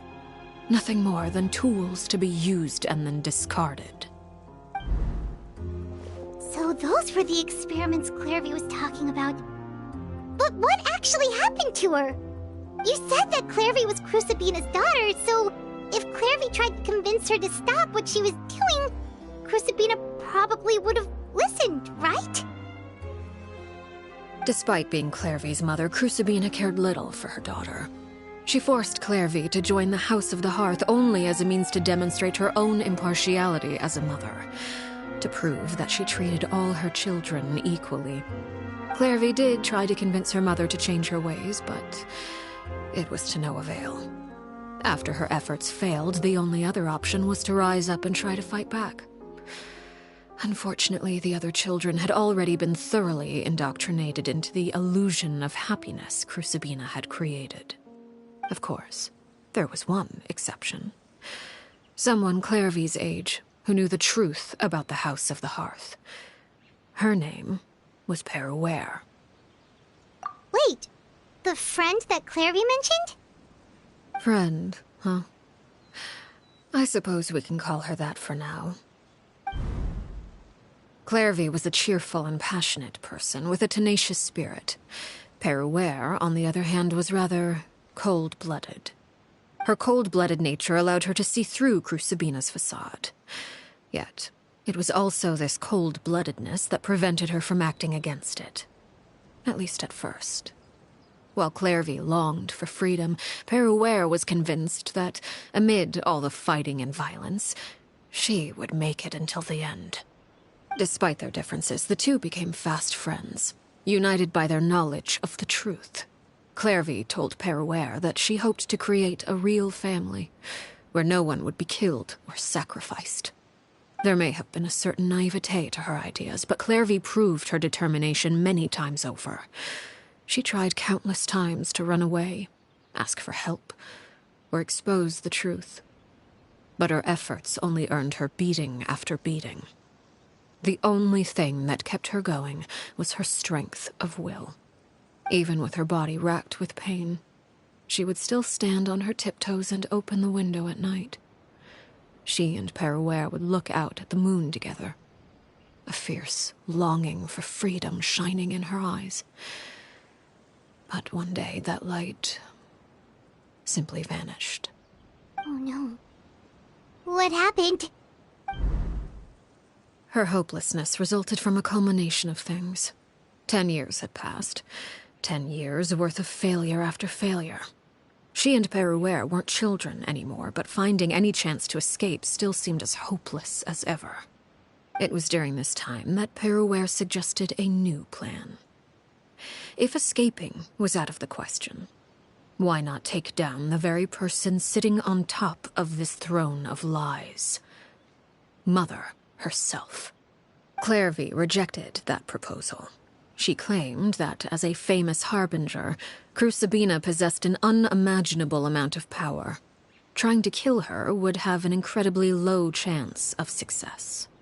Clarevy never gave another reason, but Peruere could see it written all over her face. Clarevy still thought of Crucibina as her mother.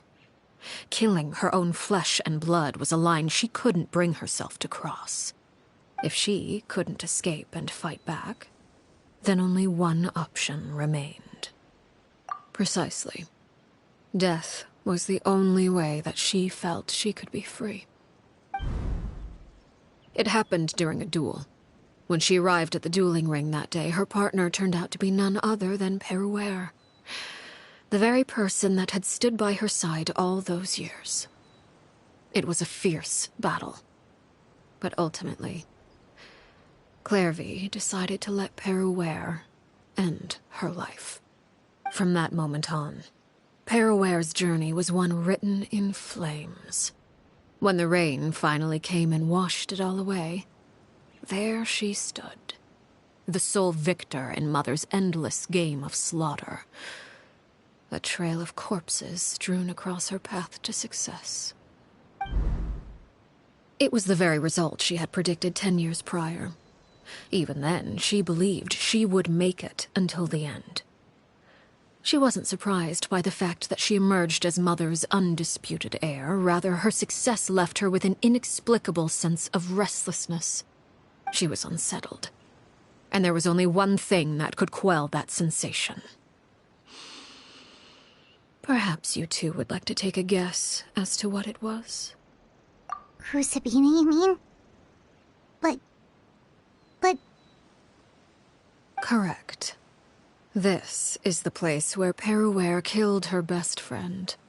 A mere year later, this is also the place where she fought tooth and nail to kill the mother they shared. The moment she acted, any conception of what was right or wrong ceased to matter. It's one of the principles of the house. Only those who survive get to write the rules. Peruere won the battle, and became a harbinger herself. After which Her Majesty, the Tsaritsa, bestowed upon her a new name. Arlecchino. So the Perry Clairvy was talking about... It was you all along. You're Peruere. Arlecchino is just a name you got later. I left that name behind long ago. I must say, hearing it now does bring back memories.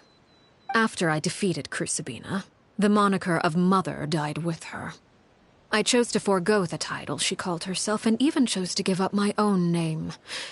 I rebuilt the House of the Hearth under a new identity. Not only as Arlecchino, but as father. And that is where the story ends. Any more questions? Yeah. Based on what you just told us, Clairvy wasn't a little kid when she was killed. So the Clairvy we met... Was she really a spirit at all? I suppose you could call her an illusion born of flame.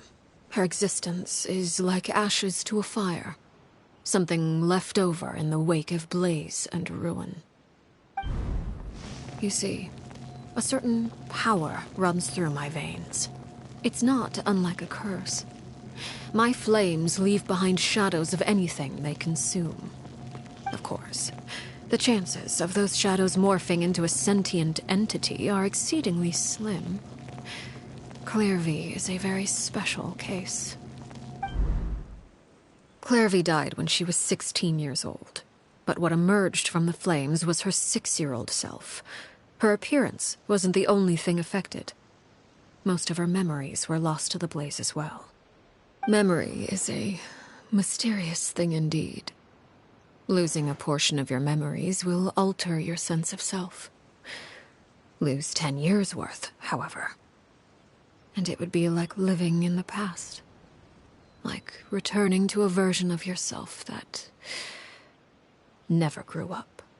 No wonder Paimon got such a weird feeling when we were talking to her.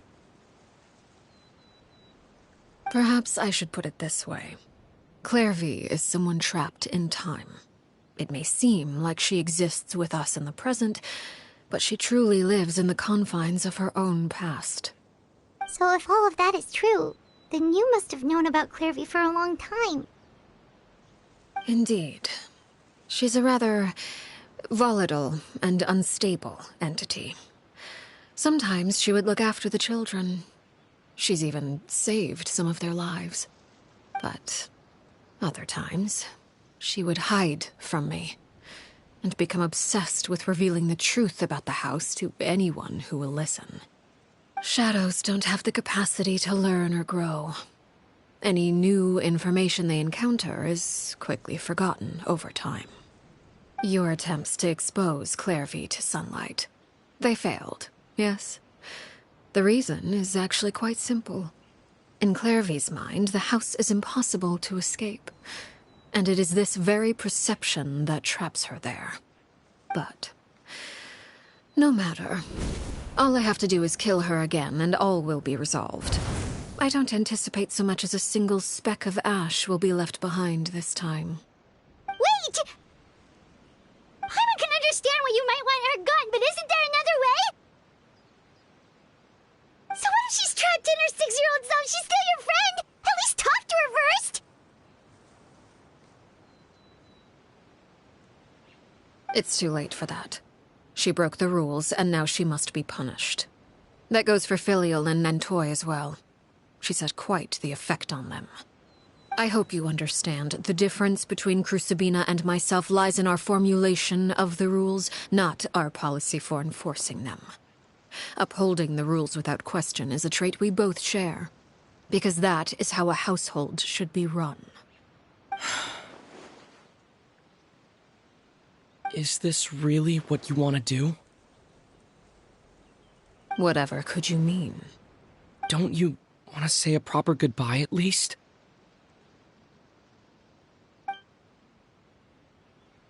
Whether as a killer or as a father, there are two things that must be avoided at all costs: anger and sorrow. Anger makes you impulsive. Sorrow causes you to waver. Well, it appears it's about time to proceed. Before we arrived, I told some of my well-behaved children to bring our troublemakers here by nightfall. I do believe I've kept my end of the deal. I give your friends quite a bit more time. As for what happens now, we'll just have to wait and see.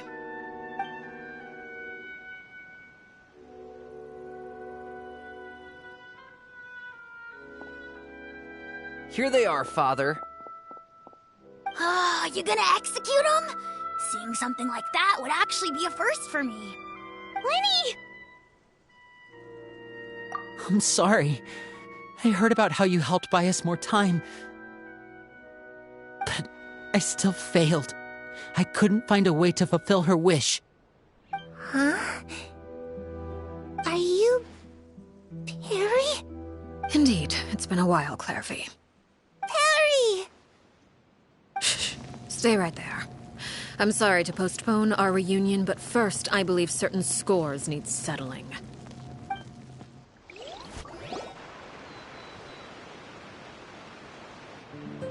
Father, let me explain.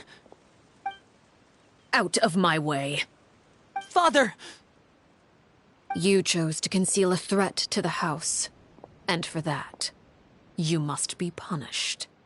Overall, however, I suppose your wrongdoing is hardly the most egregious of the bunch, so I'll deal with your punishments later. As for right now, the more pressing concerns are the traitors among us. By traitors? Do you mean us? Father, let me explain. We didn't mean to... Fultz, why don't you share what you heard? Yes, Father. Secret Midnight Meeting number 3. Participants: Filial, Nantoy, Sato, Toddy. Nantoy clearly said, "If only Father wasn't the one who took us in." Sato added, "I'm sick of this life. I just want to live as a normal person." Filial was the worst of them all. She called us crazies and said a bunch of mean things about Father. I did not! You're lying! Fultz is trying to frame us. It's not like I'm the only one who heard those things. After that, you and Toddy and a bunch of other people started talking about Clairvy. You were using all those things Clairvy brought up as an excuse to question Father. We're birds locked in a cage. The only way out is to destroy it. That's what you said, wasn't it? You little... You just want me gone, don't you? What did I ever do to you, huh? And you, Sheplo, have you forgotten who stood by your sickbed, watched over you, and changed your dressings? Come on, let's hear it then. What's your reason for all this?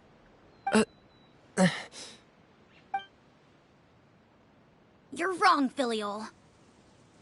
We don't want you to die. You're our family. Liar. You wouldn't be doing this if that were the case. So why? Why have you backed us into a corner? We all live in the House of the Hearth. You know the type of work we do, Filial. A single betrayal can cost dozens of us our lives. It's not like it's never happened before. That kind of thing is hard to forget. That's why the House of the Hearth cannot tolerate any form of betrayal. Ever since we came to Poisson, you've had 7 secret meetings. A lot of the things you talked about really crossed the line. You've been spying on us for half a month? Wait a second. Now that I think about it, the move to Poisson was just a way to make it easier to spy on us, wasn't it? Because we were all in one place. You've had this planned all along. Filial, Nantoy, I'm sorry. I owe you both my life. I owe Clairvy too. If it weren't for all your help after I got poisoned, I wouldn't be standing here today. If this were any other situation, I would do anything to repay that kindness, even if it cost me my life. But rules are rules. I'm sorry. My hands are tied. Why?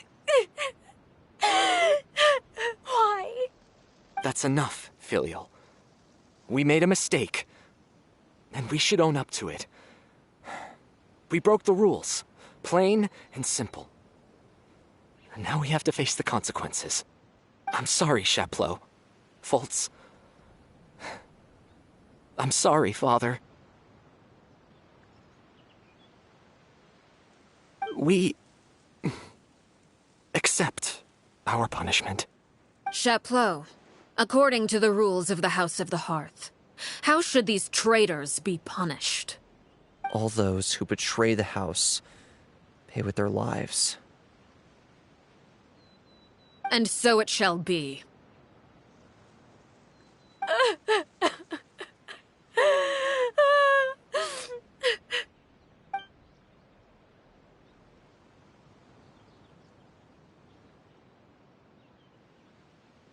Father, please wait!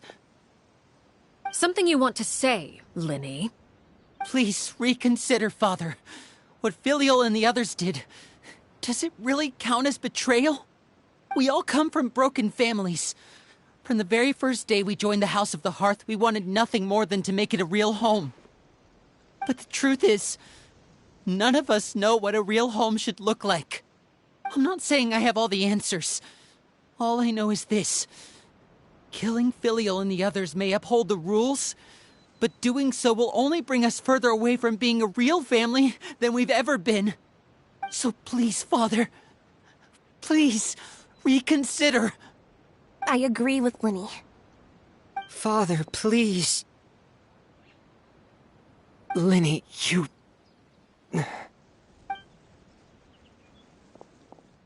I also agree with Linny.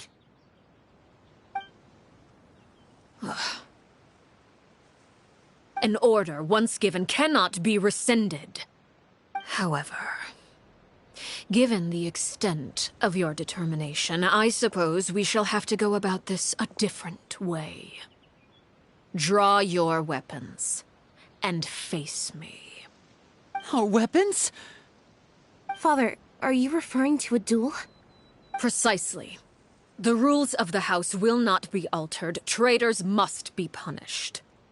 However, resolving disputes with a duel is also one of our rules, one that also applies to me. Demonstrate a sufficient showing of strength, and I shall offer a concession. Wait. Beat Father in a duel? Impossible. Father is way too strong, even for Linny.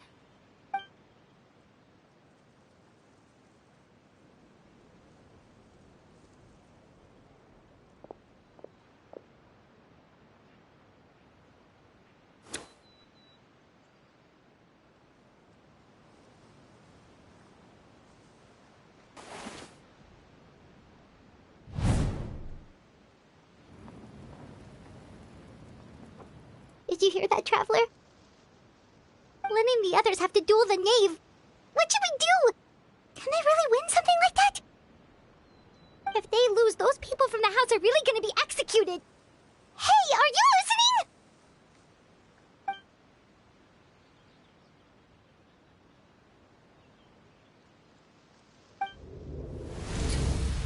Don't you want to say a proper goodbye at least? Anger makes you impulsive. Sorrow causes you to waver.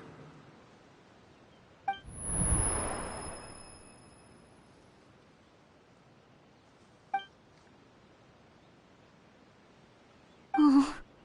Looking at that expression on her face, she seems really serious about this. Guess that means there's no chance she's throwing the duel on purpose, huh? When guests are around, families are often on their best behavior. And any disputes are less likely to escalate. When the time comes, make the choice that you deem most appropriate in the situation, and lend your help to the House of the Hearth. What's wrong, Traveler? Hey, where are you going? Traveler?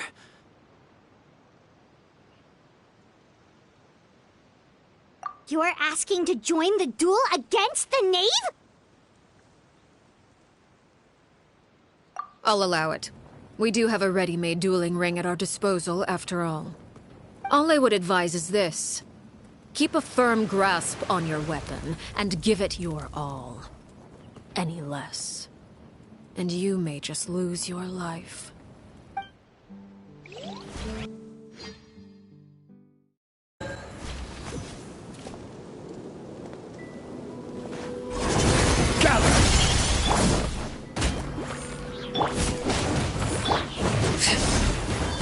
This is long overdue. My turn now. Everybody stand back! With these rising flames! And voila!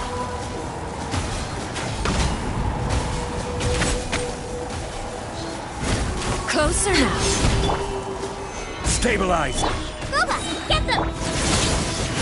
You're toast!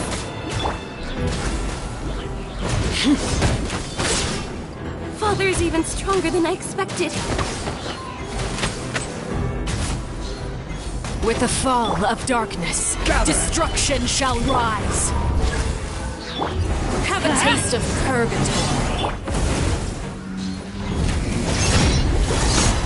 Must press. Who's next? Getting gear!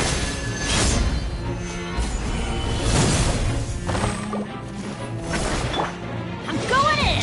Access denied. Look at you. We're way Trapped behind like schedule. a bunch of helpless animals. Gather! Watch out for Father's movement!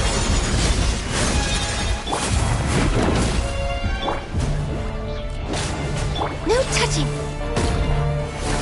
Is it my turn now?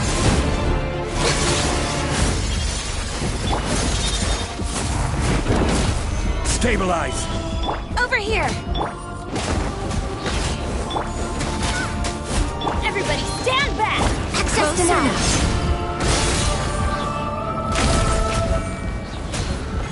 Not bad. You've proven to be a worthy opponent after all. Try to pick.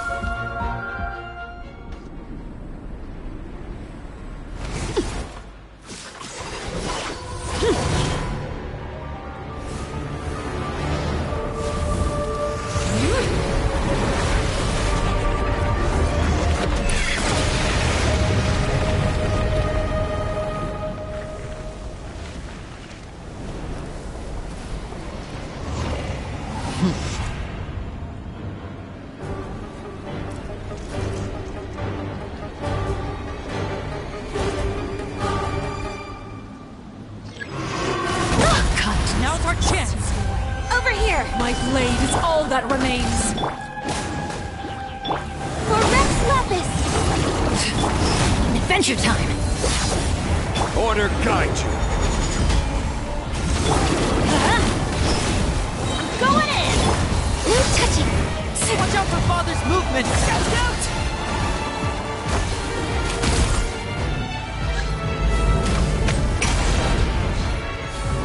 see how strong your resolve truly is. Nice and spicy! Let's light it up! Access denied. Now's our chance! Over here! The sun and moon have set. Only ruin remains. Who's next? Sorry.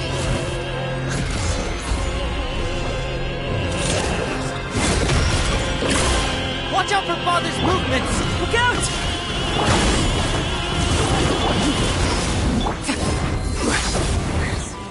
Gather!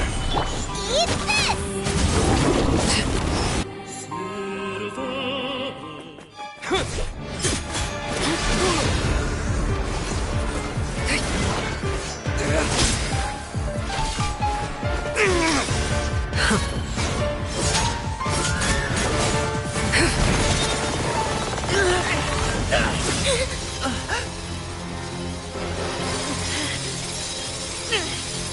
You should know better than to crowd in one place.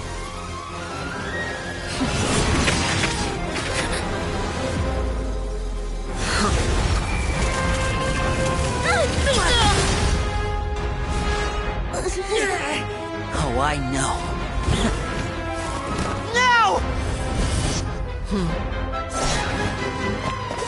I'm sorry, Father!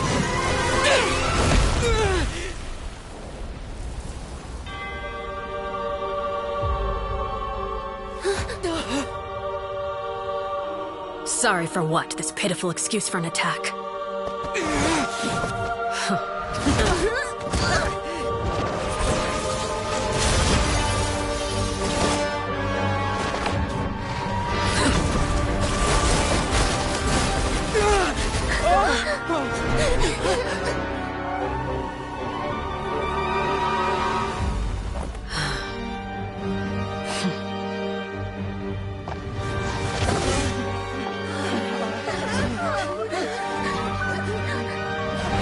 Father, no!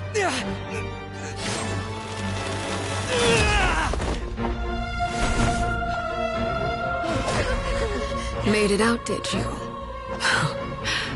You're stronger than I expected.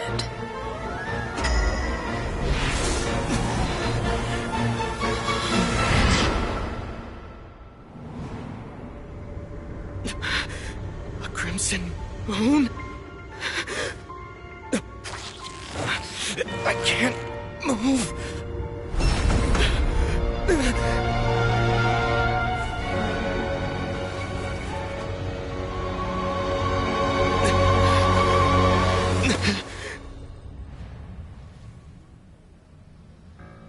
Still, not strong enough to beat me.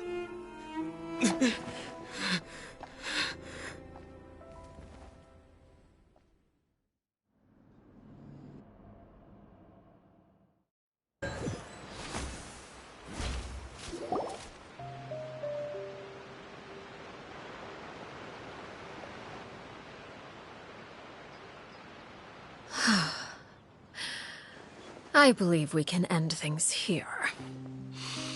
It's not often that we get to enjoy the company of guests, after all. We wouldn't want things to get too out of hand.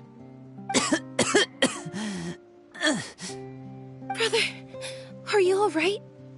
Lenny. Given that I am the victor of this duel, as agreed, the punishment stands. No!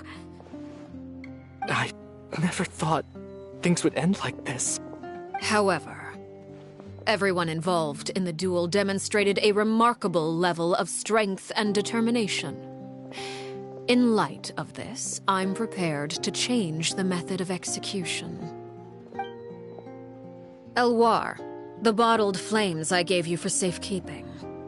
Do you still have them? Yes? I wasn't sure what they were for, but I've kept them super safe. I didn't lose a single one. Wonderful. Then, in just a moment, I'll have you administer them. Bottled flames? Indeed. They're the product of a secret experiment. Under certain special circumstances, flames can be extracted from my person and preserved. Once ingested, Searing pain will spread across every inch of your body. No harm will come to you physically, but your memories will be burned away. If you can withstand the pain. When you awake, you'll have forgotten everything you know about the House of the Hearth, and will be expelled from the organization.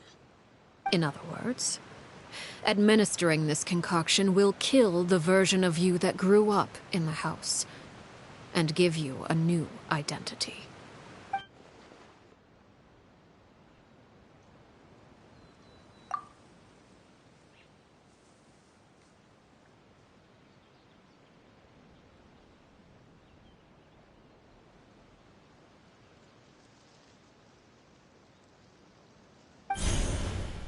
Memory is a mysterious thing indeed. Losing a portion of your memories will alter your sense of self.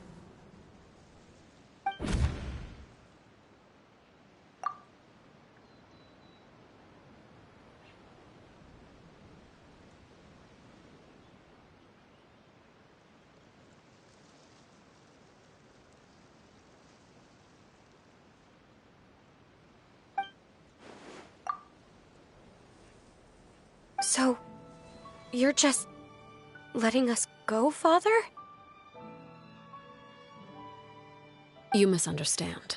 Memories are extremely important. Once consumed by flame, the version of you standing before me will die, and our secrets will die with you. So no, I don't intend to just let you go, because the person who survives will be nothing but a stranger. Even so, I won't have to live in fear anymore. I'm sorry, Father. I'm sorry I let you down. But I really... Don't cry, Filial. You haven't left the house yet, so there are still rules to be followed, yes. Remember what I taught you. Anger makes you impulsive, sorrow causes you to waver. Don't let yourself be controlled by your emotions. Of course. I'll remember. Dry your tears, and go pursue the life you really want. Yes, Father. Chaplot, Foltz, Elwar. Take them back to Poisson. And bring Linny and the others as well. I prepared 3 extra vials of bottled flames. As for whether to take them, the choice is yours. Goodbye, children. The next time we meet, I will no longer be your father. Thank you for all you've done for the house. I hope you have bright futures ahead of you.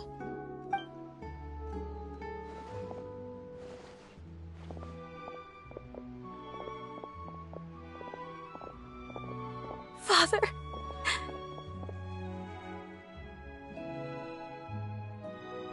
Let's go.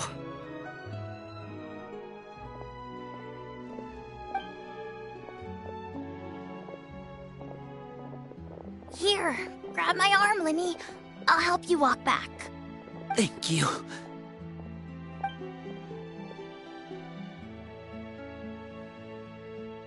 Clairvy.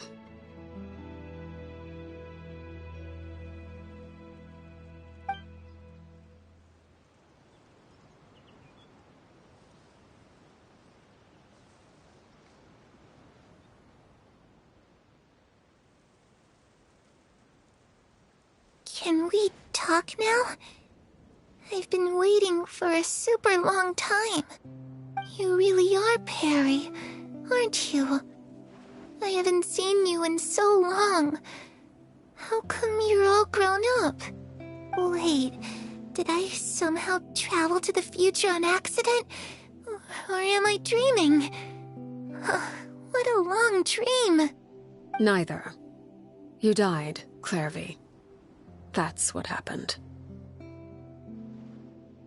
You could have at least sugarcoated it a little. Look, she's done speechless. Oh. Okay then.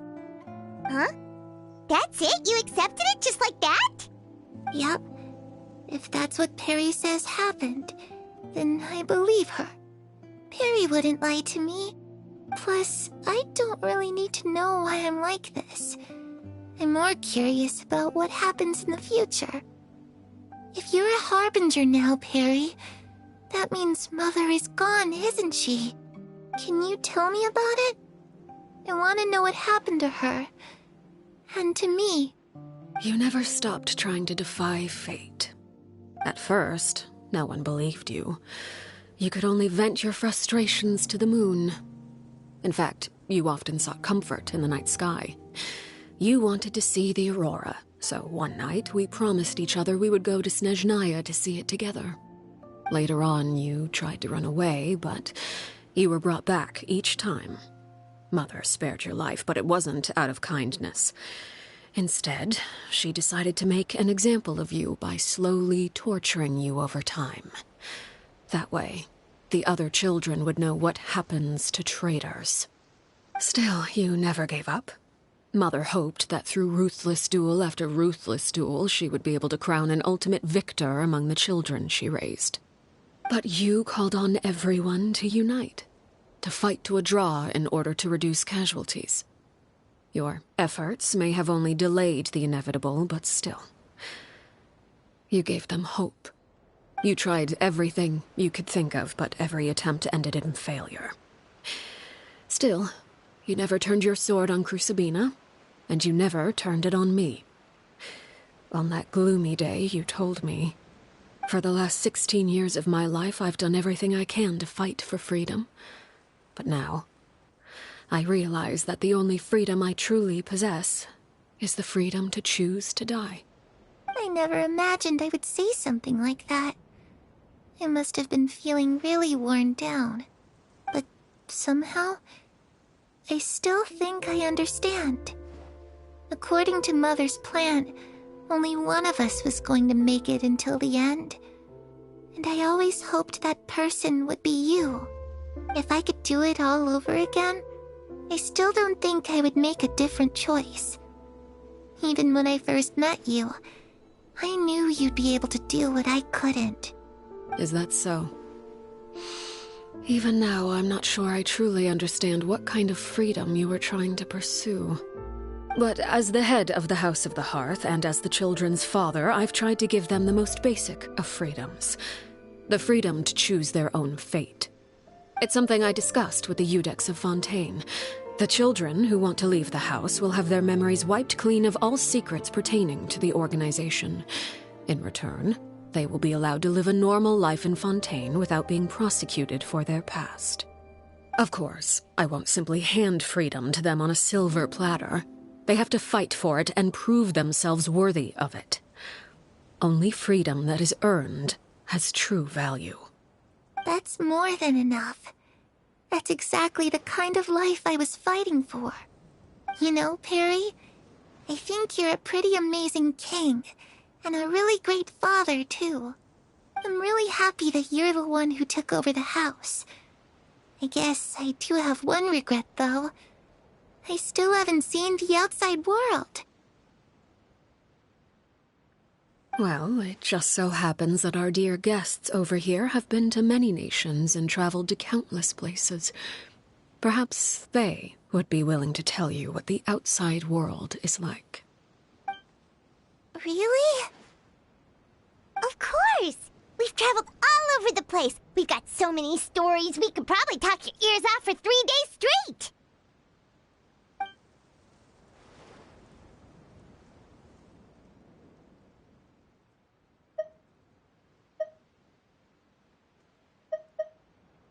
You know, I used to dream of being a bard. Playing the lute while singing into the winds of freedom. Even if there was no one there to listen, I would have continued to sing no matter what. Ah, that's where Mora comes from. I never knew that before. If I had some Mora, I would buy 3 new dresses. One for me, one for Perry, and one for Mother. It's just too bad Perry doesn't like wearing dresses. And Mother, she probably wouldn't accept something like that either. I guess I'd just have to keep them all for me then. I could wear a different one every day.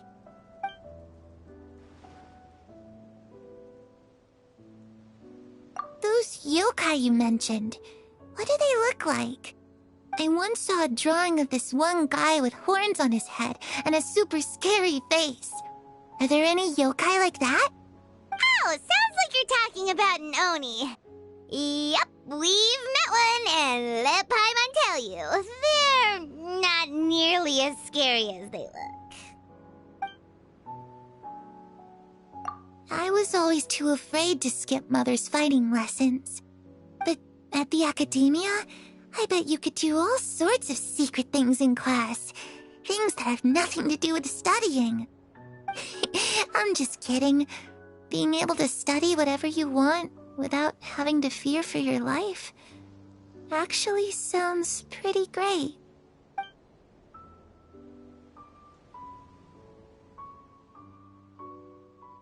The situation was super dangerous. Lenny and Lynette were accused of committing a crime, and they were going to have to stand trial at the Opera Epicles.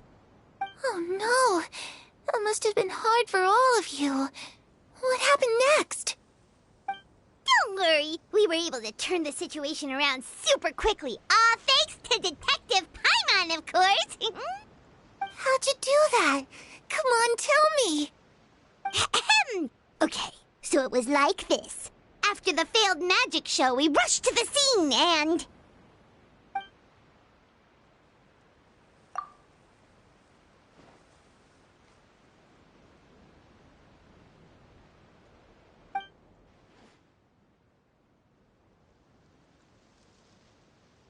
Shadows don't have the capacity to learn or grow. Any new information they encounter is quickly forgotten over time.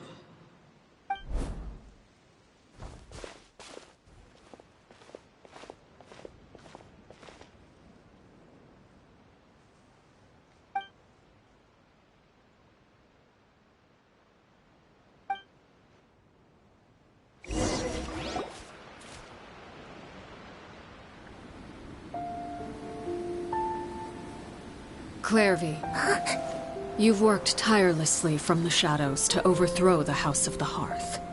Now, by my authority as the Knave, I shall announce how this matter ends. You are hereby expelled from the House of the Hearth. You are no longer tied to this place, nor are you bound by its rules.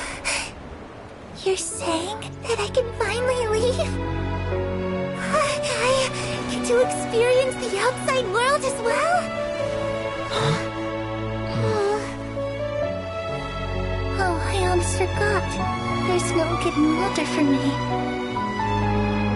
Still, seeing who you grew up to be makes me really happy, Parallel.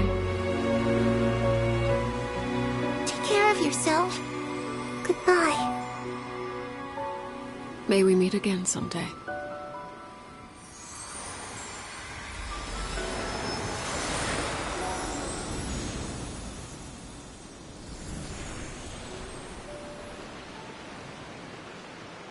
Clairvy.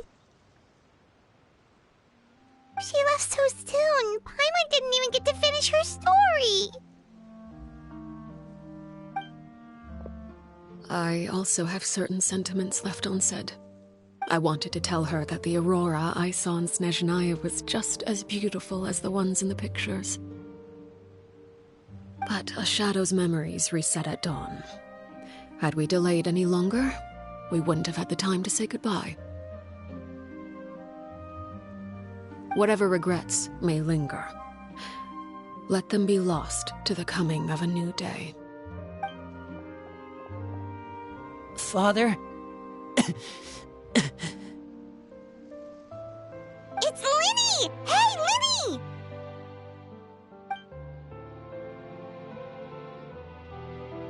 What is he doing back here? Let's go check it out.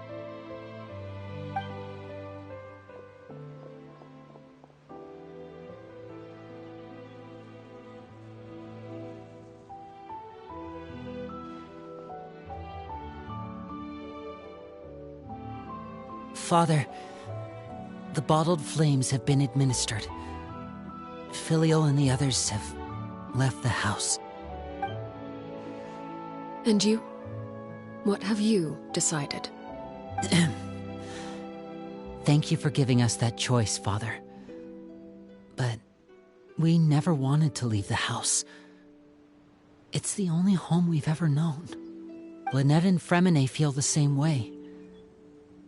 They're recuperating back at the Hotel Bouffe d'été.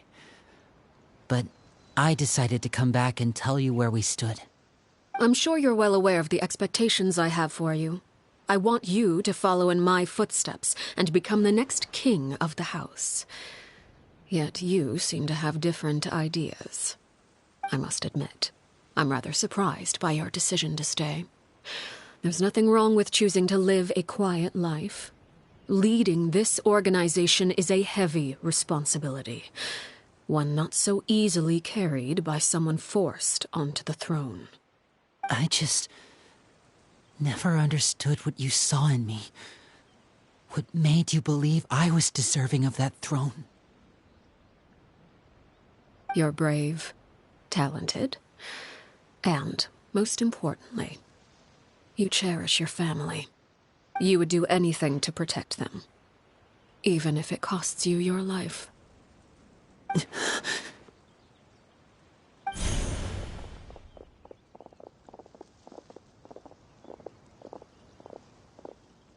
Speaking up back there was so brave of you, Linny. It's all thanks to you that we were able to convince Father to back down. You're a hero, Linny. Hero? Father is the real hero. Had Father gone all out during the duel, there's no way I would have walked away with my life. She must have had it all planned from the beginning, from the very moment she suggested a duel. I'm not deserving of that title. I'm not strong enough or smart enough. You're wrong. In my opinion, all you need to be deserving of the throne is conviction and the necessary strength to act on it. We may have different ideas of what it means to be a family, but you can hardly be said to lack conviction. What you truly lack is strength. For someone of your talent, though, that's something that will come with time.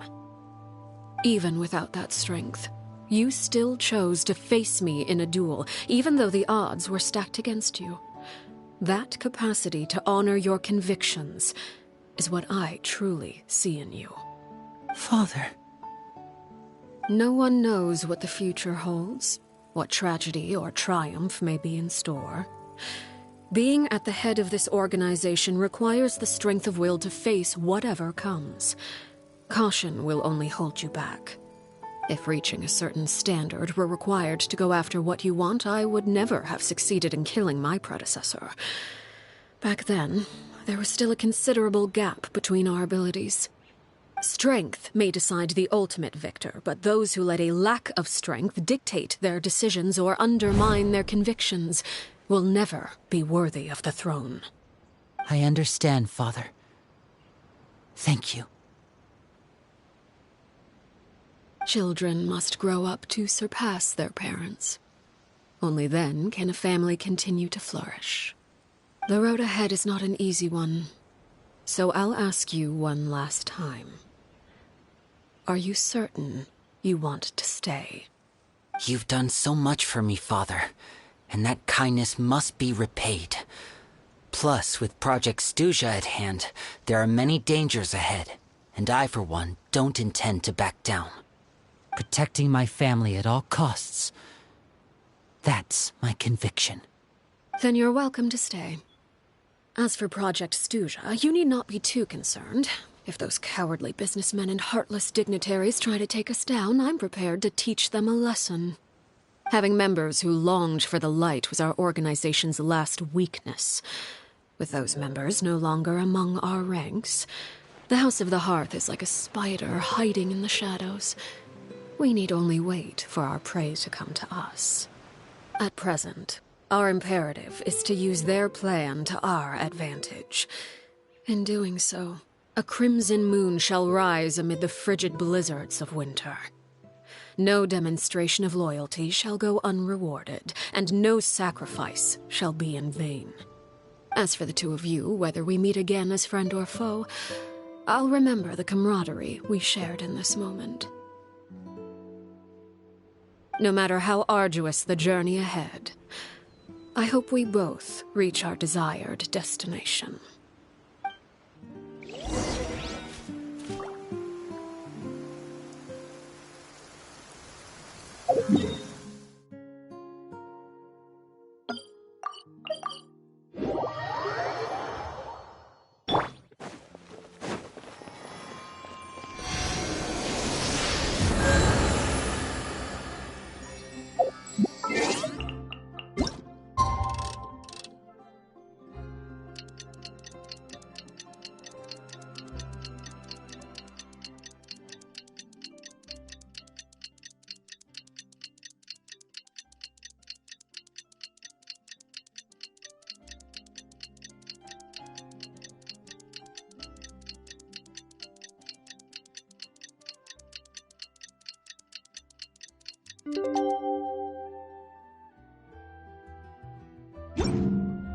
If you lie on the grass... Didn't Linny say that Lynette and Fremine were recovering at the Hotel Bouffe d'été?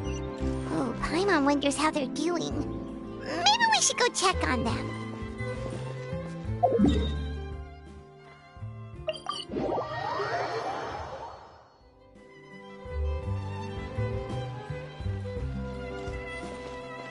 We're way behind schedule.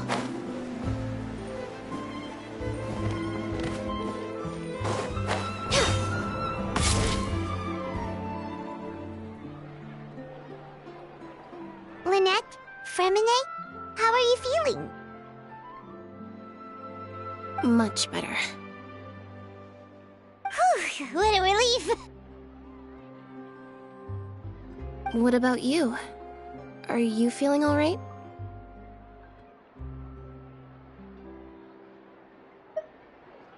I knew you'd come out unscathed. Us, on the other hand, well, we've been bedridden for 2 days. I couldn't even turn over. Oh, and I wanted to ask, is Clairvy gone? Linny and the other members have left Poisson and returned to the House of the Hearth. According to him, there haven't been any more sightings of a spirit roaming the house.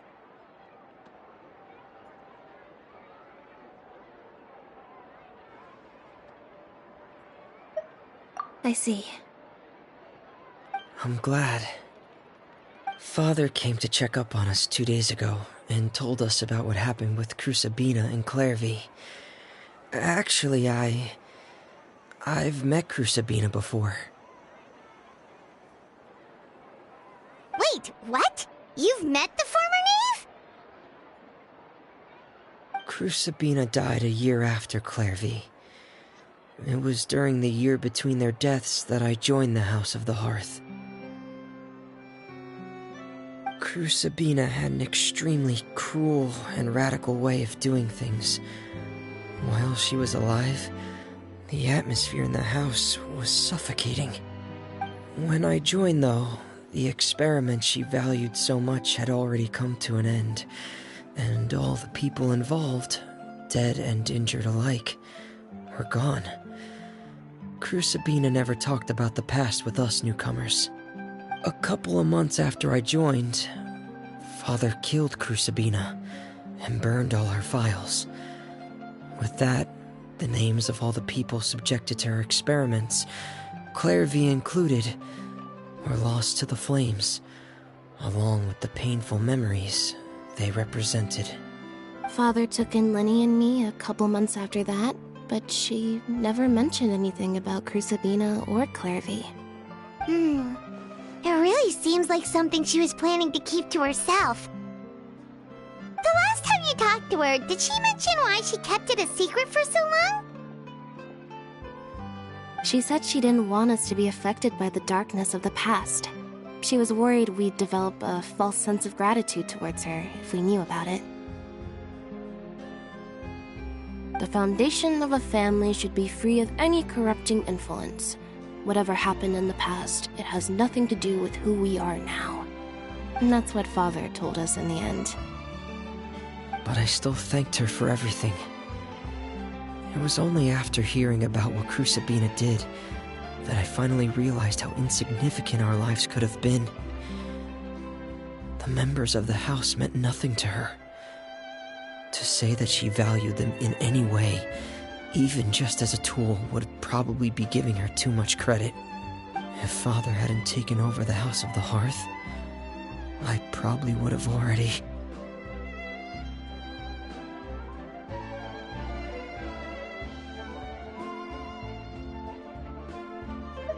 Father rarely brings up the fact that she saved us. She doesn't believe that being indebted to her should be what ties us together. But even if we didn't owe her anything, we would still choose to stay. Because this is our home. We may have arguments or times when we feel wronged. Some people may even choose to leave. But as long as Father is here, we will always have a home. Whether the path before us is bathed in sunlight or shrouded in shadow, we'll follow Father wherever she chooses to go. So I wanted to say thank you for helping us make it through this crisis. Without your help, we could have lost a lot more along the way. Oh, we didn't do anything, really.